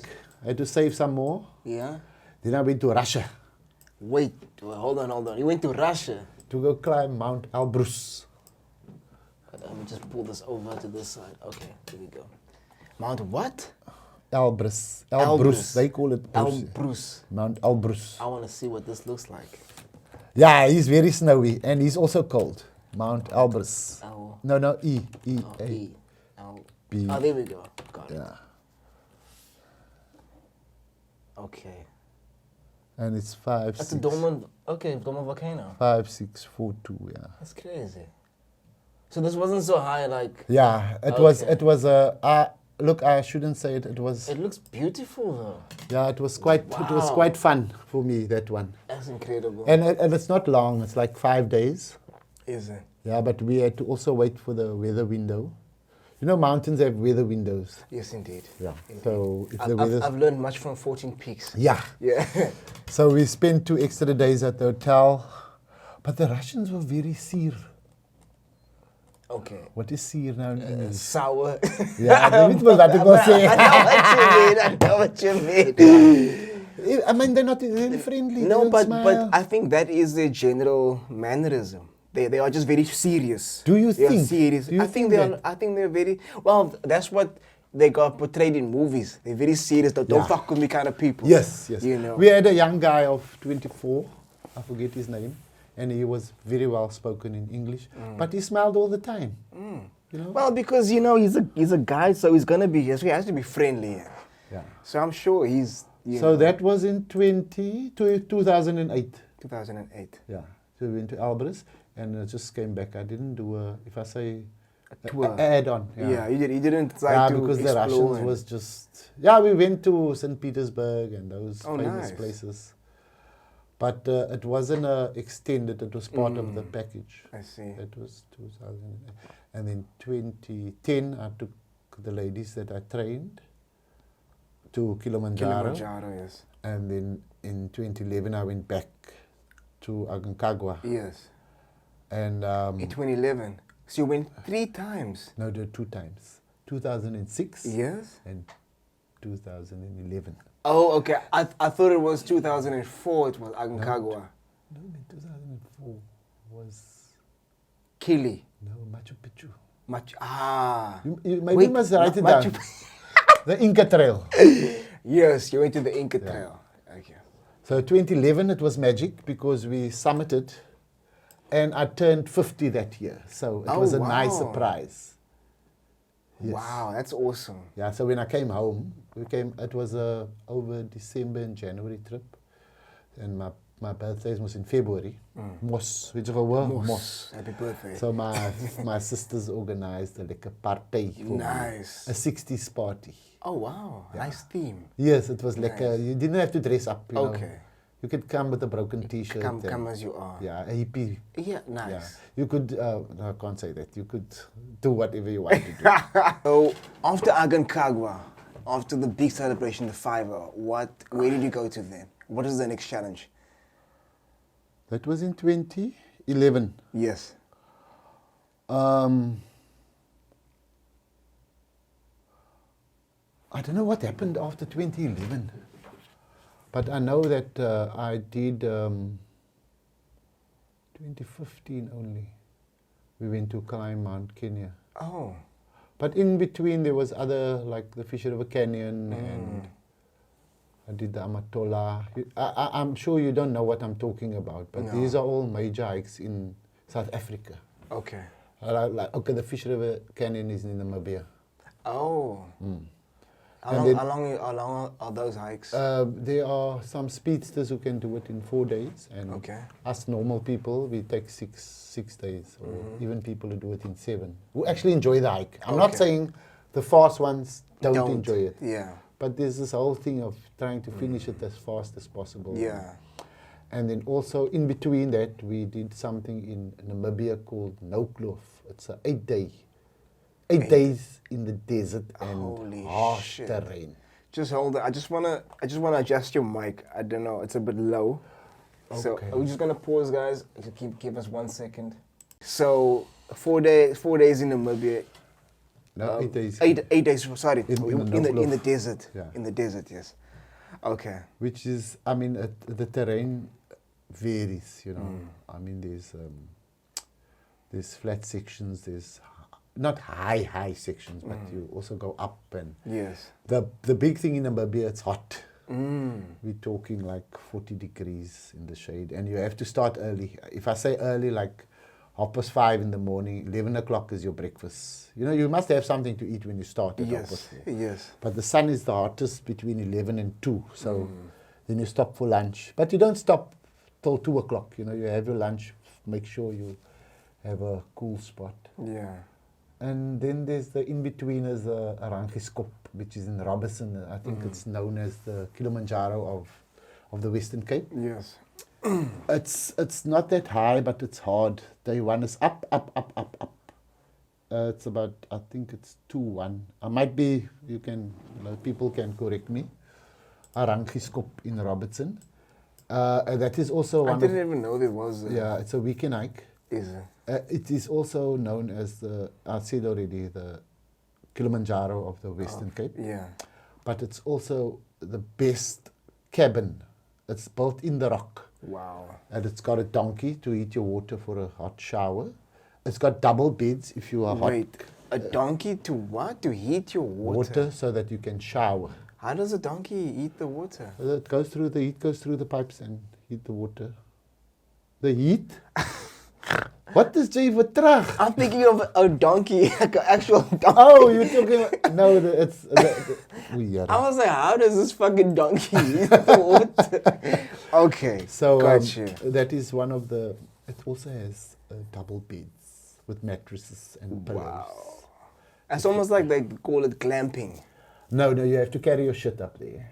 No, but what I'm saying is it's like it's fancy the way you are sleeping overnight. Yeah. It's So that's one of my favorites. I'm also keeping a record of everything I've done. I mean, like everything, and I've been there 24 times of my lifetime. 24. Yeah. So if I get opportunity. When are you going again? I think in June. Is it? Yeah, friend. Like next month. Yeah. Holy shit. We're going to try the winter experience. Holy shit. I'm thinking maybe I don't know. It's over a weekend though, eh? You have to leave the Friday night. Yeah. You walk the Saturday, you walk up, and the Sunday you walk down.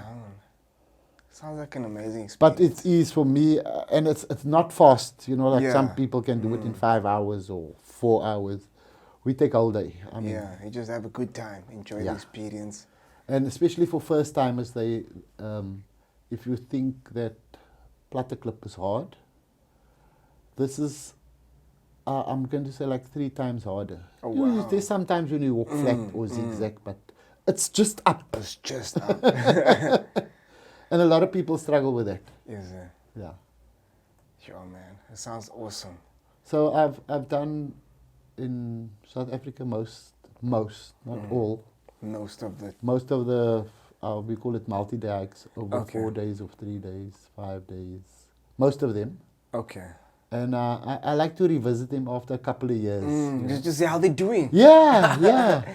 And see how new people experience it. But there's one thing I don't do. I don't book these hikes because that is a big hassle. A nightmare. The Yeah. admin and... No, not the admin. Yeah. You know, there's 10 people who are interested. Okay, we're going to Platteklip. Oh, I see what you're saying. Now come the 5th of May, this two one people. pulls out, that Yeah. one pulls out. And you as the booking officer, let's call you that, you lose all that money. Yes, you do. So I don't do that. So what I call it, it's my own word, I latch on to people who would have me. Yeah. Let's put it that way. Why do you do it in winter? What, Arankis? Yeah. It's very hot in summer there also. It's in Is it? Robertson, and it's in a, I don't know what's the word. It's hard walking. You know, you can do it in tekkies. A lot of people do it, but it's not advisable. And some people still do it in tekkies, but for the ankle support, especially on the down. And I believe, I'm not sure, also speaking on correction, they have now closed the day 2 coming down because there's been a couple of rock slides there and stuff. Holy shit. I'm not sure, but I've heard that. So you go up the same way you come down, Yeah. the same way you went up. I would like to join you on one occasion. On a weekend hike. Yeah. Okay, so 2015. Yes. What happened then? Where did you go? What was the next big challenge for Mr. Jackson? Where did Oh, we went to Mount Kenya Okay. with 2 buddies, and it was well organized. Although the flights was a little bit expensive, but it's Africa, you know. Yeah. And the group, I don't know how you know, you said you mustn't use names. The group we went with was fantastic. A lady guide, a woman guide. That's awesome. First woman guide in Kenya. Really? And she was just, I mean, we stayed in a place called Karen. Before, you know, when you land, they pick you up at the airport and you go stay At Karen. no, not Karen. The place's name is Karen. Yeah, but you stay at Karen. Yeah. Yeah. Which was like, I always tell people if they want to start with the high altitude climbing, they should start there. It's 1,000 meters less than Kili. Okay. Kili is 5'9", and this is 4'9". I'm not sure where. Anyway, and they feed you. So most of the times when I go away, I become a vegetarian because of the halal thing, you know. Oh. You know, some people are. Okay. Don't your energy levels drop with regards to just eating let's say, Vegetarian? vegetables? Actually not. I mean, because I've adapted my body to that. Okay. Like when I went away the first time in 2002, Yeah. I just ate vegetarian. Do you Only do- for the trip. Do you eat that type of way before you go, so you can already get The body used to adjusts, it? yeah. Okay, so you don't just go there and boom. Yeah, boom, let's say like a month or 2 months before Okay, the so time. okay, I understand. But I also, you know, we're not really allowed to take food with us to neighboring countries Yes. or South African countries. So biltong is a good favorite, but you get chicken biltong. Yes. But peanut butter, if I land, I'll get peanut butter. That's my protein. I'll just chow it like it's porridge. I always take protein. Always take a peanut butter with me on trips. Like this one time, I actually confiscated my peanut butter. Why? I think it was at Johannesburg airport. But when I was, because like I had it, I normally have it in my check-in luggage, but I didn't have space. Because the one flight we went, where were we? Fuck, we were in Europe somewhere, and I knew this one connecting flight that had a limit on the baggage. It was like 2 kilograms less or something. So I was like, fuck, I can't put it in there because then they're gonna say, why is your bag so heavy here? And I must pay a penalty. So I put it in on my carry-on luggage. And then when I went through the scanner, they say, homie, what is this? And I was like, why? Like, I could take a lighter on the plane, but I can't take peanut butter. But I guess it's the allergies. People's like super allergic to peanuts, and it could kill people. So yeah, like some people they just smell it, then they get a reaction to it. But it's so weird, like when let's say I'm flying within Europe or let's say South America. That's okay. They don't worry with me having it on my person, or even when you're eating it on the plane. Yeah. They don't worry with it. It's just locally in South Africa they have a problem. Yeah, I think it's called diplomacy. Well, there you said it. There you said it. Yeah, so after 2015, there was nothing So happened. okay, how was the hike in Kenya though?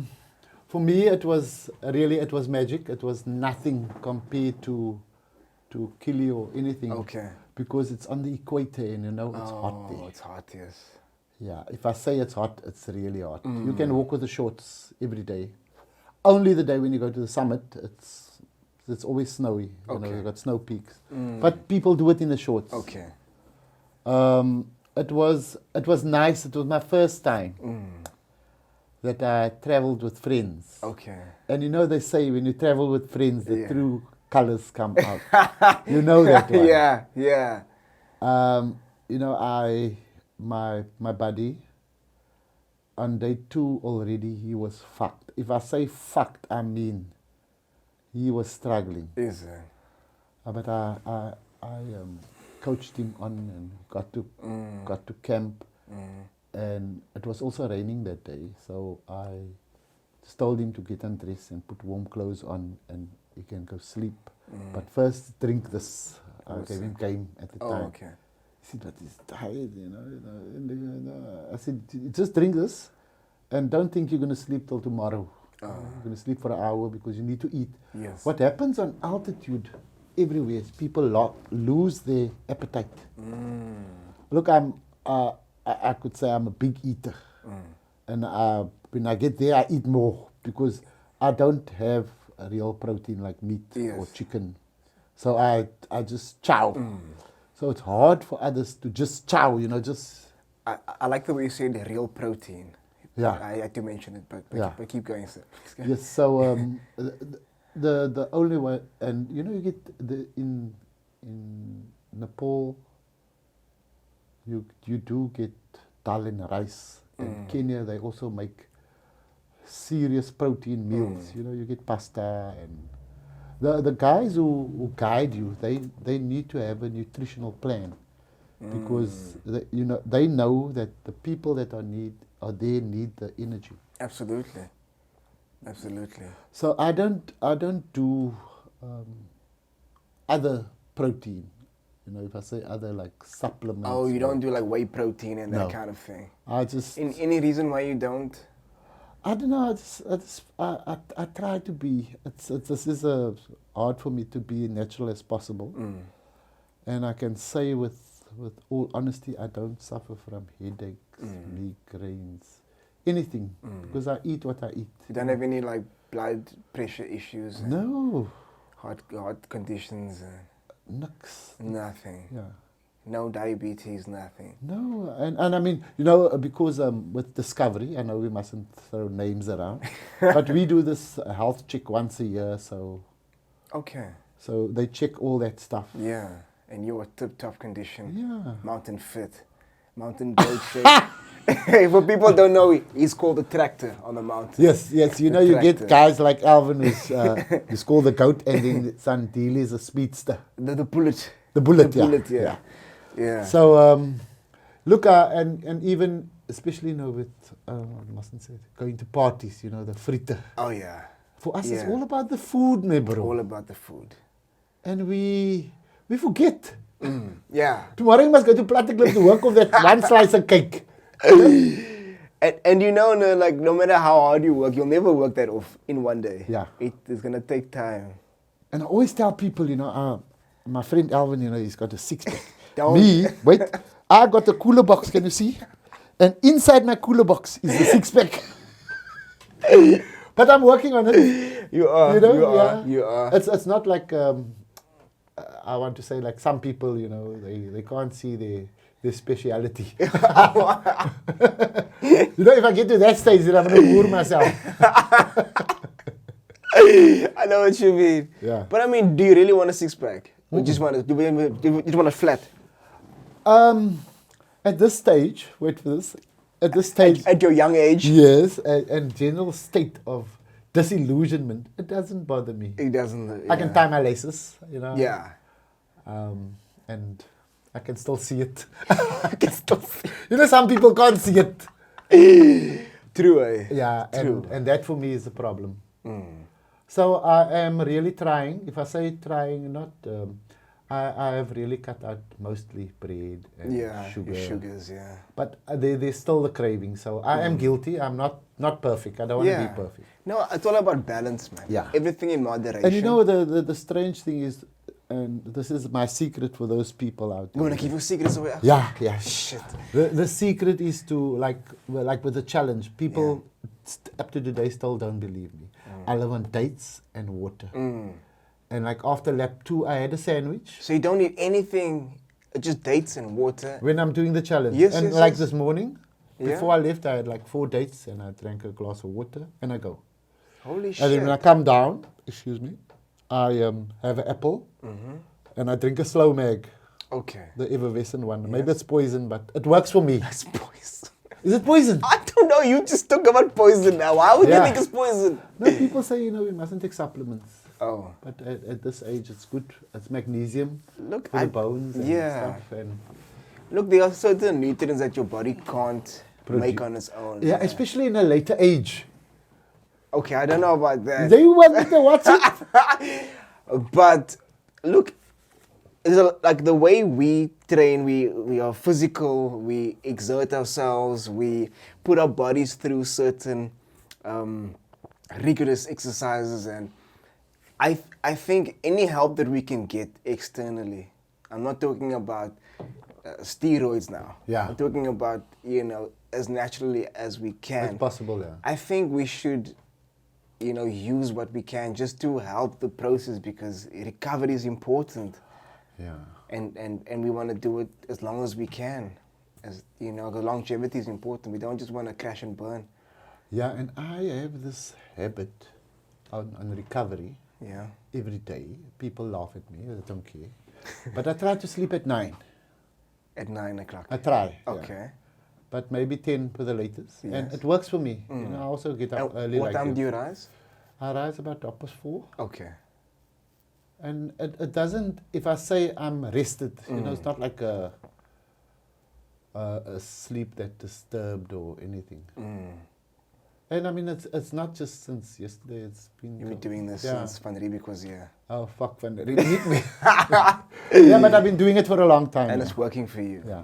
Yeah. I think sleep is so underrated and so overlooked. People don't take it seriously. Yeah, I also feel that people don't know it's the best form for recovery. It is. Growth and recovery, it's huge. And like, the meditation in the morning is Yes. also good, and the prayers, you just have to be focused. It Yes. shouldn't be I always say this on the mount, it shouldn't be an effort. It should be an effortless effort.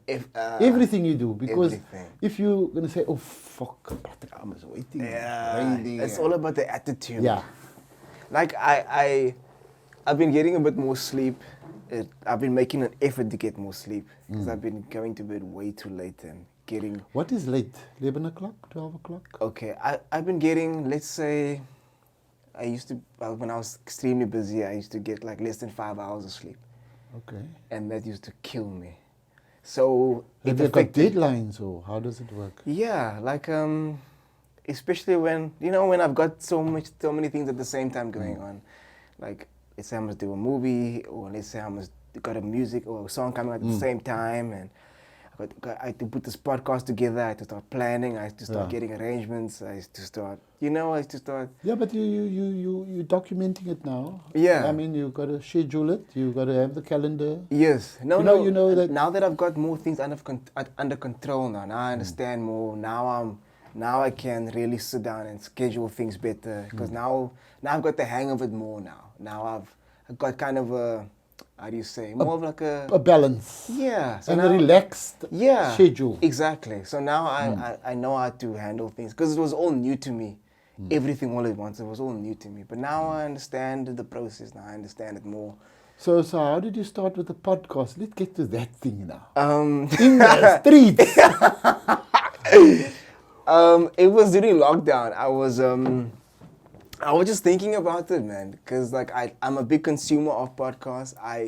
I've learned so much from podcasts. You know, from nutrition to training to business to just everything, arts. Cool, man. And I've done so many interviews in my career, and I always felt like interviews are so short. You can't really get to know somebody in that process. And I felt like, you know, like if I start something like this, I can bring people on, they can share their story, I can put the spotlight on them, they can inspire others. It's all about information, giving information to other people who might not have access to this. And I mean, look at you, like, people see you on the mountain, but they don't know Achmat Jackson. Yeah. They don't know why you're on the mountain. They don't understand. Those brothers on Platte Clip, but he's 61 years old. He's done mountains in Peru. He's done Kili. He's done mountain in Kenya. He's done mountain in Argentina. And in India. We're coming to that. We're coming to that. Don't think I forgot. So, like, for me, and I like talking to people who have done amazing shit. Like, it inspires me. I like talking to people and having conversations and understanding their journey. Like, inspires me, and I'm sure if people hear your story, it can inspire them as well. But I'm really, I mean, I think I told you before I came here, not today, but it's a cool thing that you're doing it, you know. Thank you, man. Because, look, a lot of people, like you said, don't know what's happening out there. They don't. And to inspire, it's nice, especially in our community. I'm sorry that I have to say that. No, you say it. Because say people, you know, they always have an excuse before the answer. it. Yeah. You know, why don't you exercise? Why don't you go for a walk? Why don't you go for... but it's cold and it's dark and it's Bonteville, you know? Yeah. I mean, I run in Bonteville at school. Yeah. It's okay. Why? Like, make a sing song. Like, don't get me wrong. I was overthinking this a lot because this is out of my comfort zone. I'm not the interviewer per se, you know. But yeah, I figured if I put myself in this sort of space, I can learn, I can grow from this as well. And in doing so, it can make me better in other areas of my life that I'm pursuing as well. So yes, I was overthinking it, and I was still like, even after I did like 1 or 2 episodes, I was like, should I still launch this thing, you know? But, you know, sometimes you might just pull the trigger and just say, go for it and see where it goes, see how it goes. You never know. You never know what could happen. Yeah. No, I'm serious now. I mean, I did tell I did a few interviews, you know, before Yes, this. yes, you're famous. No, Yes, not to be famous. Yes. I mean, I always think about the story, and it's not really told. After I done Kili the first time, and there was a Look at that. You can say Dankili the first time. People never do it or do it only once, but after I did it the first time, like people don't know this, man. People just see Achmat on platties, but they don't know, like, oh man. I went to my high school, Bonteville High. Yeah.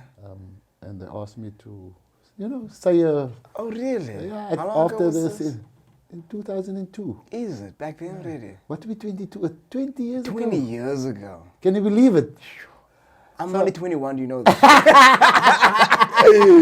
Yeah. So, you know, when I went there, and it's sad to tell the story. Because in 2002, the vibes at schools changed already, like what we knew. Yeah. You know, you stand in the assembly and everybody's quiet. Oh. Somebody's saying a prayer, somebody's reading a piece from the Quran, and then the principal speaks. You know, that was the order of things. Yes. At the school it was the same, but you know, you always find that idiots at the back there, like Alvin and Achmat is talking kak, you know, while the man is praying. And I'm standing there and I'm thinking, you know, how do I start to say something now? Yeah. How do you get the attention? Yeah. And I said, does anybody know where's Kilimanjaro? This is at a high school. And nobody knew. Wow. Nobody knew. And I thought, okay, it is maybe not well known in our community. But surely, you know, that time there was television and I think there was cell phones. Yes. No, but aren't we taught that in school? Yeah, you know, you do geography and yeah. highest mountain in Africa, and Yeah. highest mountain in the world. And then I said, yeah, this was my words. I said, yeah, you don't know where it is, but you guys at the back there, you probably think you're cool, eh? You don't even have respect for the prayer and the Quran reading. The mothers teach you this at home. I was very angry. Holy shit. You know? And I said, I just want to say, I was also at the school, but this wasn't the way things were. Yeah. So I find it, especially today when you meet these young people, and I mean our family, my cousins and nephews, as they say, they got no clue, my bro. They're on their cell phones, they're on the internet, but they don't know what's happening in life, you know? So when you said you want to do this, I thought, nice, why? And I know people stigmatize you, you know, if you're from Pontivo. I mean, I'm still there, I'm happy. I don't have an issue. I think that we all have the choice, you know. You can either go this way or you can go that way. Yeah. You know? Yeah. So, and we make excuses, you know. And look, it is hard, don't get me wrong. There's a lot of single parents and drugs and alcohol is rife. Yeah. And kids think it's cool, you know. No, they do. So on a serious note, to do this, they're also listening or they're also seeing or they probably will tell them to watch that, you know. And that will inspire them. But you inspiring everybody who can come here and say, yeah, but let's do this. Share your story. Yeah, share your story. So the last story is India. India. Yeah. Okay. Because I don't know if I can talk anymore. You say your minutes is finished? Yeah, man. You know, I always tell people at the mountain are units, man. You know, we live on units. Yeah. You know, so my English units is aka it's depleted now. Wat ek in Afrikaans wat ek praat ek net kak. En jy weet dit van die berg. So India was a different experience. Wow. So 2012 was also a special year. First time I went to India and the Himalayas. I didn't go to Everest. Okay. I can't afford Everest. If I say can't, I don't have 1.2 million. Is it 1.2 million to go to? It might even be more. That's South African rands. Don't do cook. I didn't know it was that expensive. And it depends which tour operator you go with. If you go with, let's say, you know, the top guns, we talk US dollars, like 100 US, 100,000 US. And then you can come down maybe to 60 US. If you got the real, let's say the real guys who've done it. And also how many Sherpas you want and yeah, and what you want to eat, and if you know, there's a lot of logistics, and that, my friend, is only the climbing cost. You still have to fly there. I had no idea it's that much. Yeah, it might even be more. But also getting, this is where the Everest dream comes from for me. It didn't stop. We can do anything, you know that, that thing. But if we, and it is a bit of a roadblock. I don't have that money. I mean, let's be honest. And I know that people won't give you money for nothing, you know. If you want to brand yourself, and I've been through this with most of my expeditions. I went to Cape Union, to Cape Storm, you know, all that. Even went to the butchers and stuff. But they say, oh, what if you die? No, because you know it's a real thing. Yeah, they're very concerned because they Have you tried crowdfunding? No, I haven't tried that yet. I know about it, that Back a Buddy and that stuff. Why don't you try that? It's quite steep, you know. I mean, anything is possible. Anything is possible. Maybe I should try that. Do you know how many people support your journey? People that look up to you and say, when I'm big one day, I want to be like this guy. No, like, if I mean, how many people can say they're 61 years old and they still go up Table Mountain, 3 times a week minimum? You know, like, like, how many? Okay, you're the only person that I know who's 61 years old that can say like I know somebody who does it. I don't know 2 people. You don't know 2? I know 1 person, and that's you. Yeah, but I don't think it's. You know, like I said, I committed to this myself. Not for Alvin, I want to do that as a form of exercise, but it's more than exercise. It's more than exercise. You know, it's good for the mental state. Yeah. Because, as you say, sometimes we struggle, we cuck there. Yeah. But we go. really do. You know, we go. Yeah. So the crowdfunding it was on the back burner. But what we need now is, don't laugh now, no, we need this world to correct itself from the COVID and all that. Because you need to set a goal and a date. And you need to get that money before a certain time. And in my research and inquiries on funding, people say, well, if you got it sorted, then I can come to Alvin and say, Alvin, will you give, if you're a gear shop, will you give me gear? You know? But in the interim, we won't give you anything.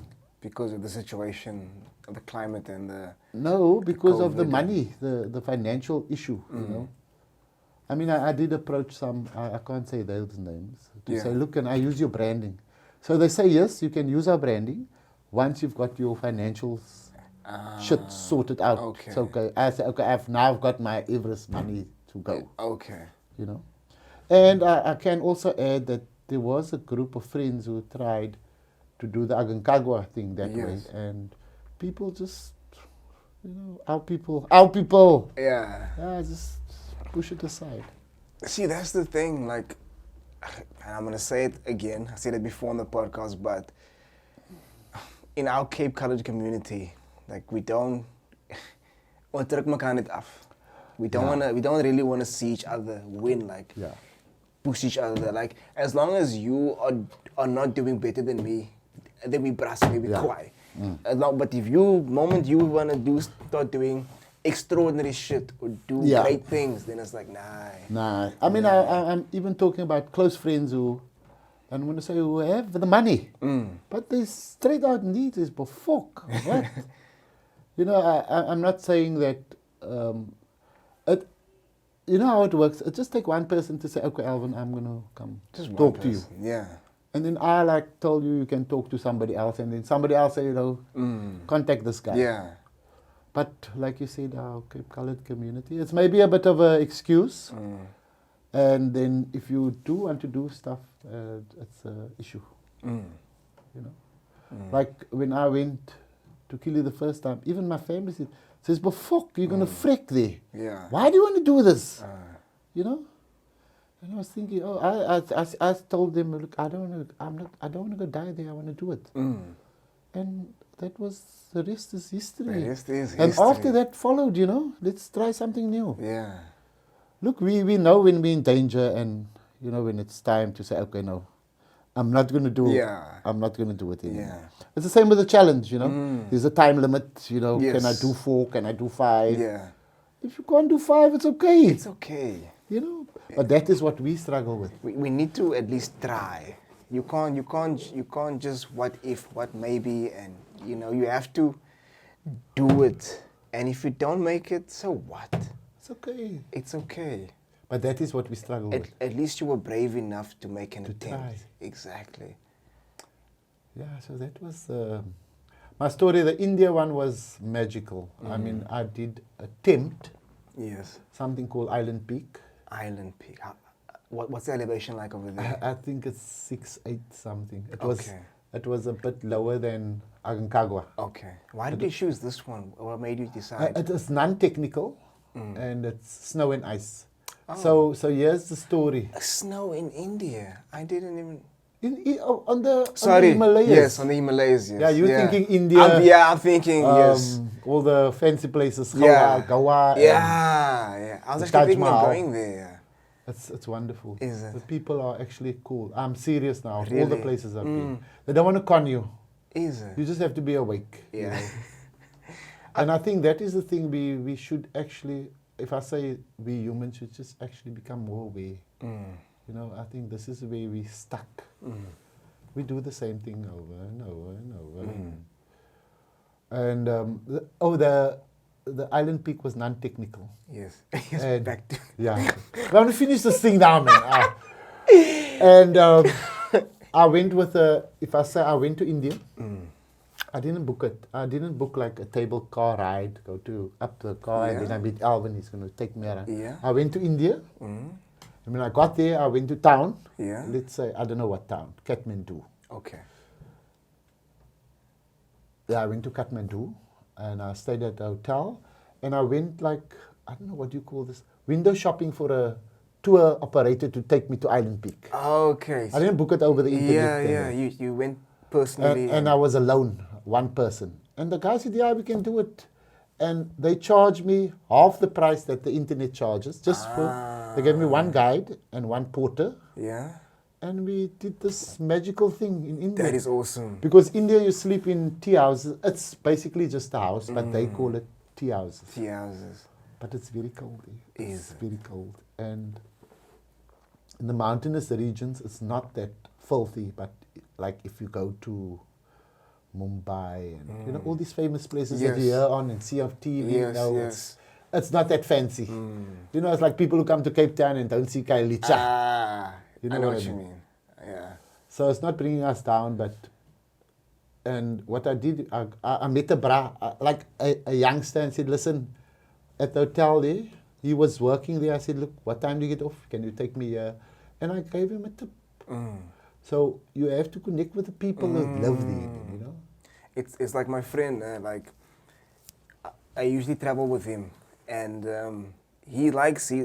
I think he's in his past life he's like a tourist operator or something, but like he will, if you give him money, he will book you. He will sort you out. He'll sort you out. He will hunt you. He won't go through agencies and stuff. Yeah. He will get it for you at the cheap rate, because he will go there, and then when we're there, we'll find out more things and cheaper. And you see, I think this is also where we make the mistake. Achmat will say, no, you must go with Alvin. It's not like that. You go there. Yeah. Look, people are trustworthy. Yeah. And I think it's lekker to explore, man. It's adventure. Let's see. It is. You know? It's so nice to be on your own in a I tell the different bra, country look, where nobody knows who the Yeah. fuck you are. You can't even speak the language. And you know, the permits are so, look, I don't know exactly, but there's one thing about Kilimanjaro, you can't really do it on your own, because that's a form of income. And the stuff for India. You know, anywhere you go in India, you need to get a permit from the right people. Okay. So, but don't let people tell you, no, you can't go there and so look for somebody. I mean, you know. Yes, it's possible. It's possible, yeah. And it's also cheaper. It's much cheaper. Because obviously they want to take their cut for finding these people. Yeah. You know, this is like really that I know that there are local guys here who will book your trip for Kili, and they will charge you an exorbitant amount of 2,500, wait for this, for admin fee. Just admin fee. Yeah. So imagine you got 10 people. Yo. That's 25,000 rand for free. Just... So I know this from other friends that I've heard, so... It's crazy, man. So was India your last one? No, that was in 2012, and then 2015 I went to Kenya. But India was my last outside the country. Outside the country. Yeah, international travels. Okay. What is your next one that you're planning on? Because I know you spoke to me, 2 years ago, and you wanted to go to Jamaica. Yeah. Is that just a holiday, no hike for that one? Yeah, that's just a holiday. I just want to, because I'm a big, if I say a big Bob Marley fan, and a lot of people are saying, don't go, you know, it's filthy and it's poverty-stricken. I want to go experience it. I'd like to do that. Yeah, it's not planned or on the cards, but, you know, as I'll say a rest, relax, chill, maybe. Yes. Maybe smoke some Jamaican dope. You know? Yes, of course. Yeah, we have to try. When in Rome. When in Rome. Yeah. Wow. But that's the other thing for us South Africans to travel overseas. Europe is a bit too expensive. India and those places are a bit cheaper. It's not You really cheap. think Europe's expensive? I've been to Europe. I don't think it's expensive. Yeah, but I'm thinking more if you want to go do an expedition. Oh, Like if you go to mountain. Mount Blanc Oh, in yes. France, Okay, you know, I they'll understand. charge your arm and a leg. I understand. And even if you know somebody there, the guide still charges the price. So okay. Besides, Everest is like the ultimate for you, right? Yeah, that's the dream. What else is there that you want to conquer? That you want to say, bucket list, I want to do this one. I'd still like to go do part of the I've done one section of the Drakensberg, which is in KwaZulu-Natal. Yeah. But it's so far for us, man. If I say for us, from Cape Town, you've got to either drive there or fly there. And the hikes are not that long, 4 or 5 days. But it's, just the effort. I'd like to explore more of the Drakensberg. Okay. And you have to go there. You can go there in summer, but winter is a good training experience for altitude climbing. I see. Okay. For people who want to start hiking and let's say, what would they need to take with them? Let's say it's Platica, because a lot of people just take 500 ml of water in a jean pant and think it's okay, think it's enough, and obviously it's not. So what would you recommend as a starter pack, so to say? Well, first of all, you need, as we know, but okay, they don't know, but maybe they know. You need to have a rain gear. You don't have to have the most fancy. You can have a rain jacket. If you do have a rain pants and a warm top, a fleece, a beanie is important because you lose 70%, or is it 30%? 70% of your heat, of your body heat through your head. Yes. Yeah. That's very true. So I mean that stuff you must have in your bag. That's why I have my dookie. Your dookie, yeah. Dookie. Yeah, I still want to slap that dookie, but we'll do that on another day. And 2 liters of water and snacks like a chocolate, especially in the winter if it's cold, because chocolate gives you energy. And you must have a fully charged cell phone. Okay. And you must also have a next of kin or in case of emergency number in your phone, because if something happened, who do we call? Yes. Oh, I don't know if you can unlock the phone, but... that's also the issue. So I always, in my bag, I have a little pouch with all that information. Okay. If anything should happen to me, and I can't talk, for example, let's say I'm unconscious, so you look in the bag and you see there's a ICE number in case of emergency, and you also say there you don't suffer from any allergies or... That's so important, yeah. Some people you get all the those armband. bracelets. Yeah, Yes. you get that now. And for those in summer hikes, take more water and sunblock. But I mean, not a lot of people. Sunblock is like also a myth for some people. Some people. Yeah. And and take some money in case you're not able to walk down. I think the cable car is now 210 rand. For single trip. Down, or up. Okay. It was single trip. Single trip. And don't be alarmed, it only lasts like 2.5 minutes and then you're at the bottom. Yeah, it's quick. Whereas walking down could take you up to 2 hours if you're not fit or familiar. Fit or familiar. I like that. Yeah, F and F. Yeah. Fit. And Platte is the shortest route down. Yeah. So yeah, and wear comfortable clothing. Yeah. What do you say? A jean pant? A jean pant. Yeah. Don't wear a jean pant. Yeah. Because if it should rain or get wet, it's heavier. It gets heavy. Unless you prepare to walk in your boy shorts or your panty. Yeah. And just go enjoy it. If you don't make it to the top the first time, there's the next time. The mountain will always be there. Yeah.